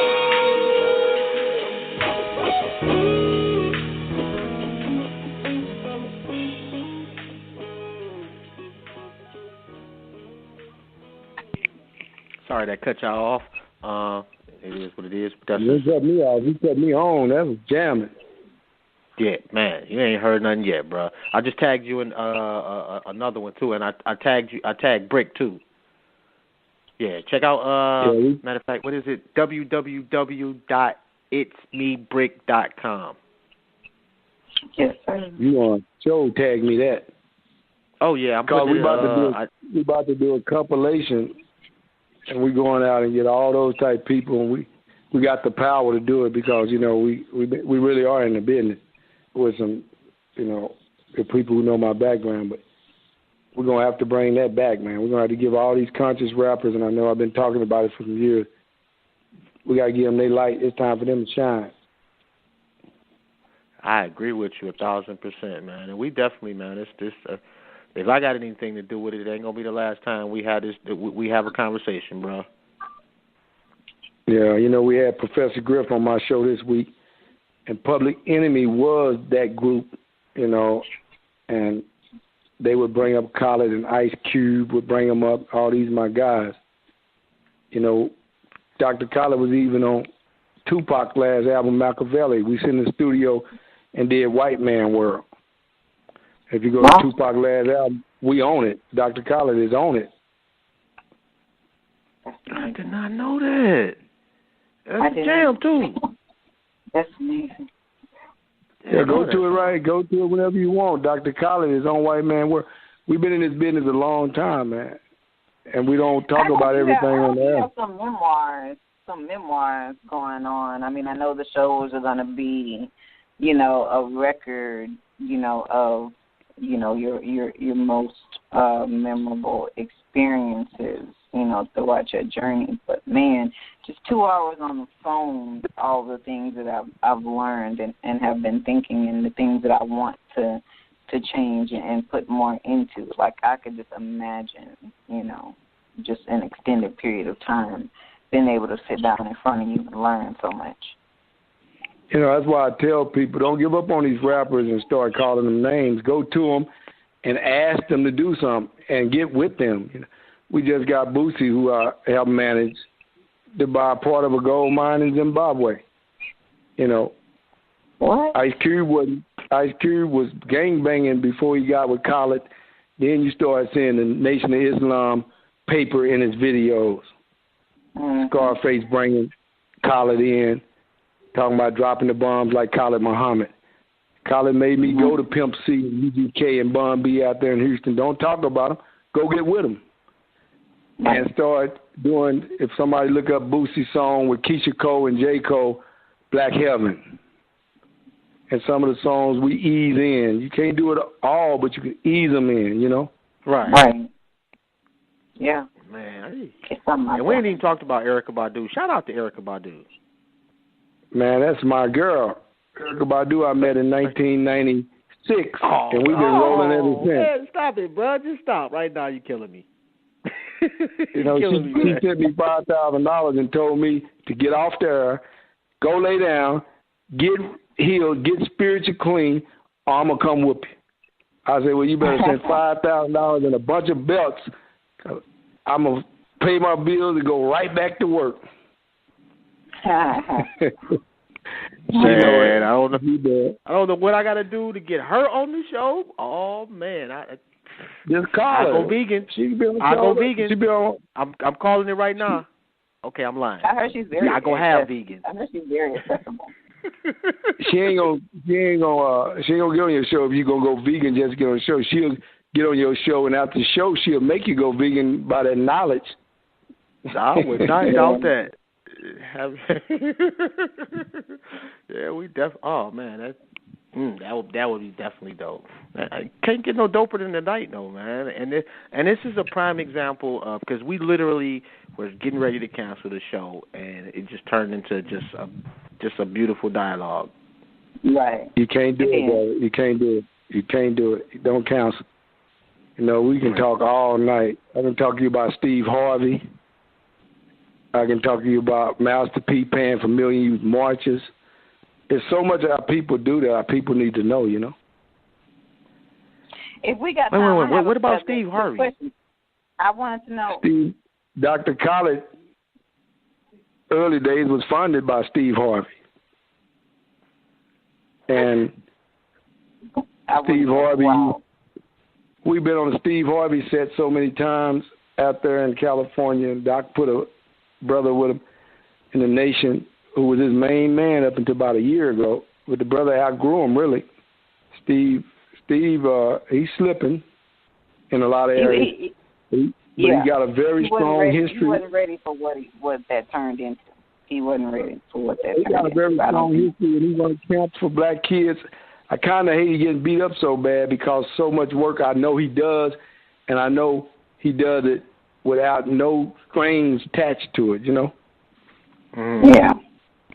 Everybody got a downfall and a shortcoming, but what he does on the other side outweigh it, but he don't talk about it.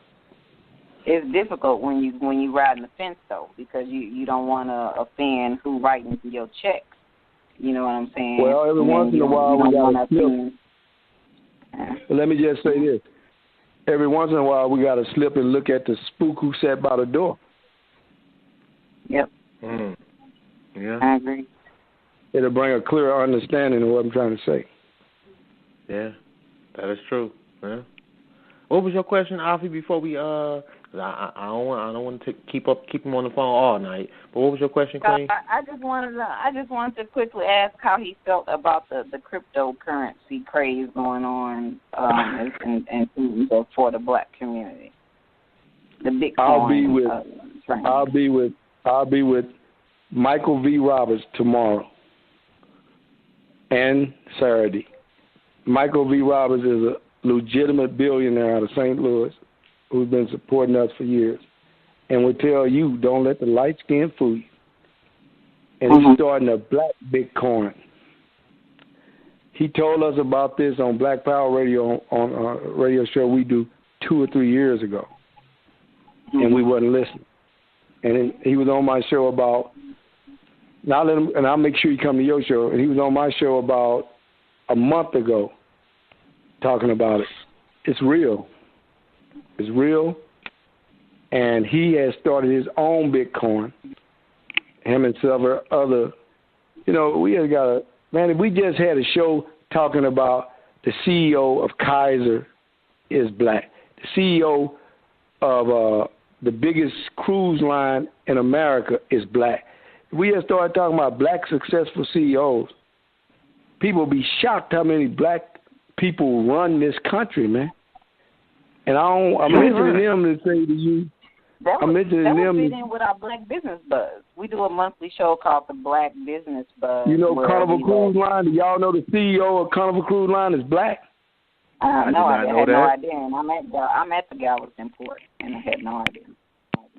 Brother out of New Orleans, blacker than y'all, blacker than me. And if we went to him, he'd give us anything. Probably give us one of those trips where we can go back to Africa. But I'm saying that to say, man, we got it all, man. We just need to share it. Right. We trying, bro. We trying to network. People get stingy with their sources, and they don't want anyone to get to where they are to get beyond where they are. They don't want nobody to pass them up. How often y'all do your show? Every Thursday.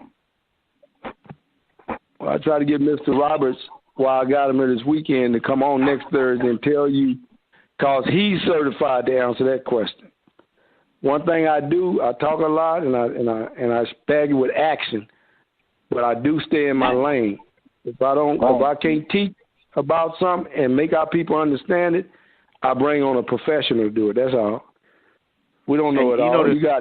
You got a million black doctors, but if you got a black foot doctor doing heart surgery on you, you're going to die. You got a problem. Yeah. You better tell him to go get that other black doctor. That's right. Man, that's a fact, too. And actually, because we got a show planned not next Thursday, but the Thursday after that, literally about Bitcoins. And we also do once a month we do like a Black Business Buzz where we literally just if you want to call up and get some free promo for your business, call up. That's it. That is. Yep. Hold on one second. All right. That'll be dope. And get some information straightened out about. I know. See, the moral of the show tonight though is don't listen to you. Oh man, well, no, but you gotta hear yourself though when you frustrated. It's like I can't help you on my end And after a while, you get super frustrated. So I was just trying to calm the situation, but I am glad that you kept trying. You just seem more tenacious than I am. Nothing wrong with that. I can't be right all the time. I can't be right all the time, man. Hold on, I got sound effects for that. I need something.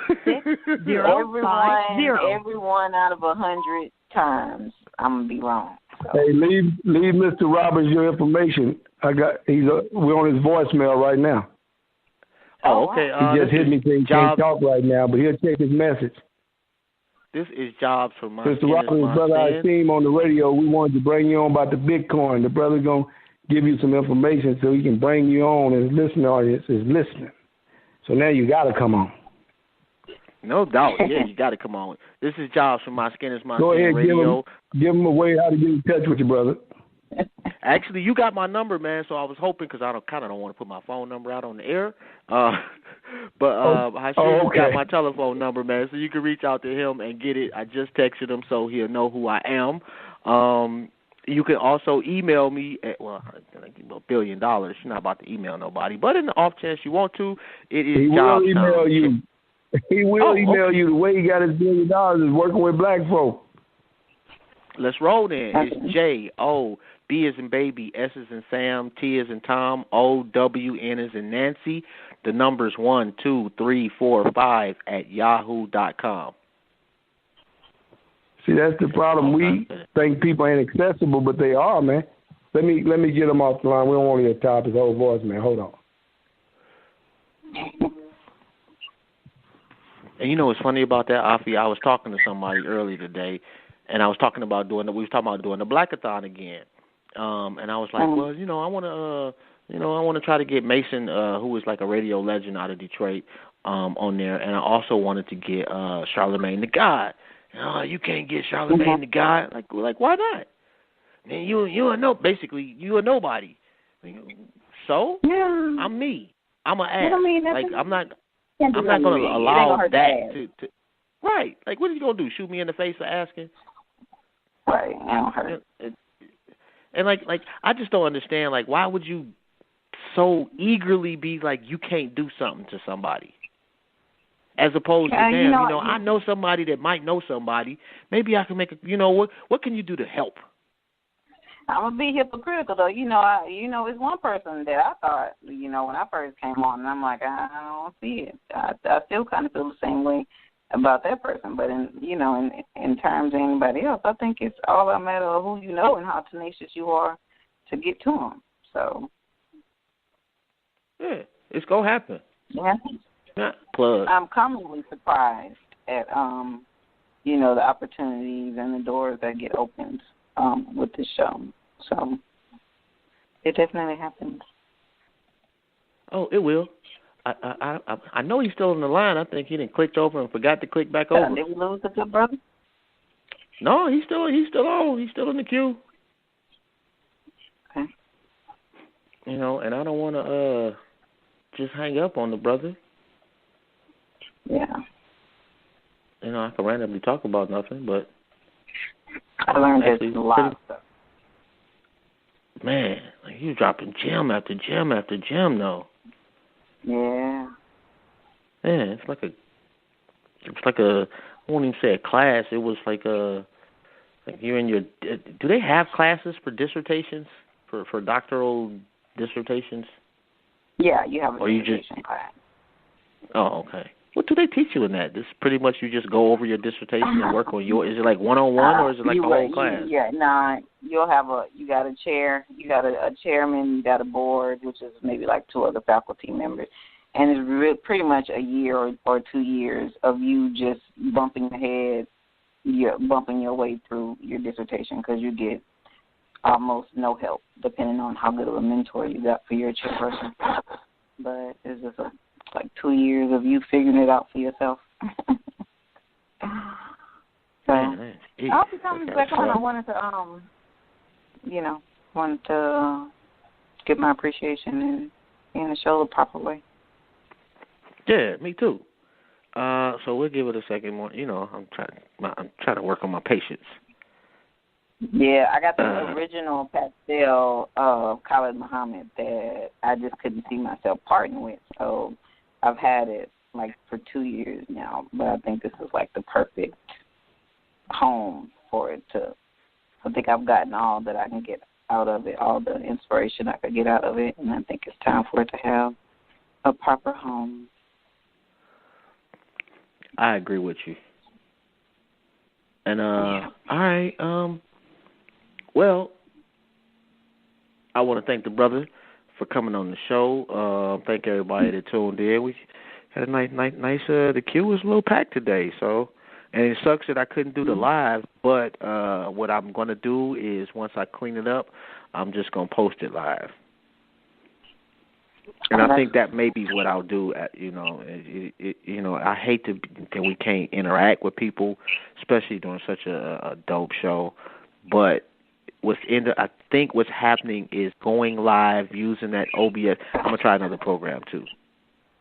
Because using that program, I think, is somehow having an adverse effect on Blog Talk. Because once I actually just got rid of that program, logged off of it and erased it, it seemed to at least go. Well, I won't say at least. It went a hell of a lot better. So anyway, man, peace to the king. And if we still got quite a few people in the queue. Like, shout out to 8694 and 6816 and 5079, 2100, 0012, 4591. I was about to say your number. 0953 and 1391 for still being in the building. Oh, and man, I had wrote it down the other day because we got some international listeners. I think we got 2 people from Sweden. Oh, I didn't know there was black people in Sweden. But we got 2 people from Sweden. Yeah, we've got the black population in Sweden cornered. We number 1 in Sweden. That's probably no exaggeration. Right. Shout out to my brother and sister in Sweden. They got to be married. You can't just be two sisters or 2 brothers. They got to be, black love is revolutionary. Shout out to them in Sweden. Shout out to everybody. Shout out to everybody that tuned in. Oh, damn, I do use that. Make sure you check out KM. Can I get the promos out? Are you cool with that? I'm about to shout you out first. Make sure you go to KMLportraits.com if you want to get some of the best art on the planet. Make sure you go to EmeraldShell.com if you want some of the best jewelry on the planet. Who am I forgetting? Oh, go to Blackspot.com. That is a social media site for us and by us. They have all the capabilities of Facebook. So make sure you go subscribe to them. We got to support our own. If you want one of those loyalty, it's not optional hoodies. Inbox me, and you can go check out the rest of the stuff on MySkinIsMySin.com. All right. Once again, peace to the king, Hashim Nzinga. And that's it, fam. We out. You got anything you want to say? Stay warm. Cold as hell. Oh my goodness! It's not cold in Houston. Stop it, please. We're getting snow. It's not cold. There should be a law that people in Houston cannot complain of it being cold. It is not cold. It is inconvenient for y'all. It's cold as fuck. It's cold. Oh my. Anyway, y'all have a good one. We'll be back next week, 7 p.m. Y'all already know My Skin is My Sin on Blog Talk Radio. From goons to gods, we welcome everyone. We only have one rule, and that's be respectful. I'm sorry. Peace. Okay, well, go ahead. That'll be dope. All right, we out. Peace. Peace.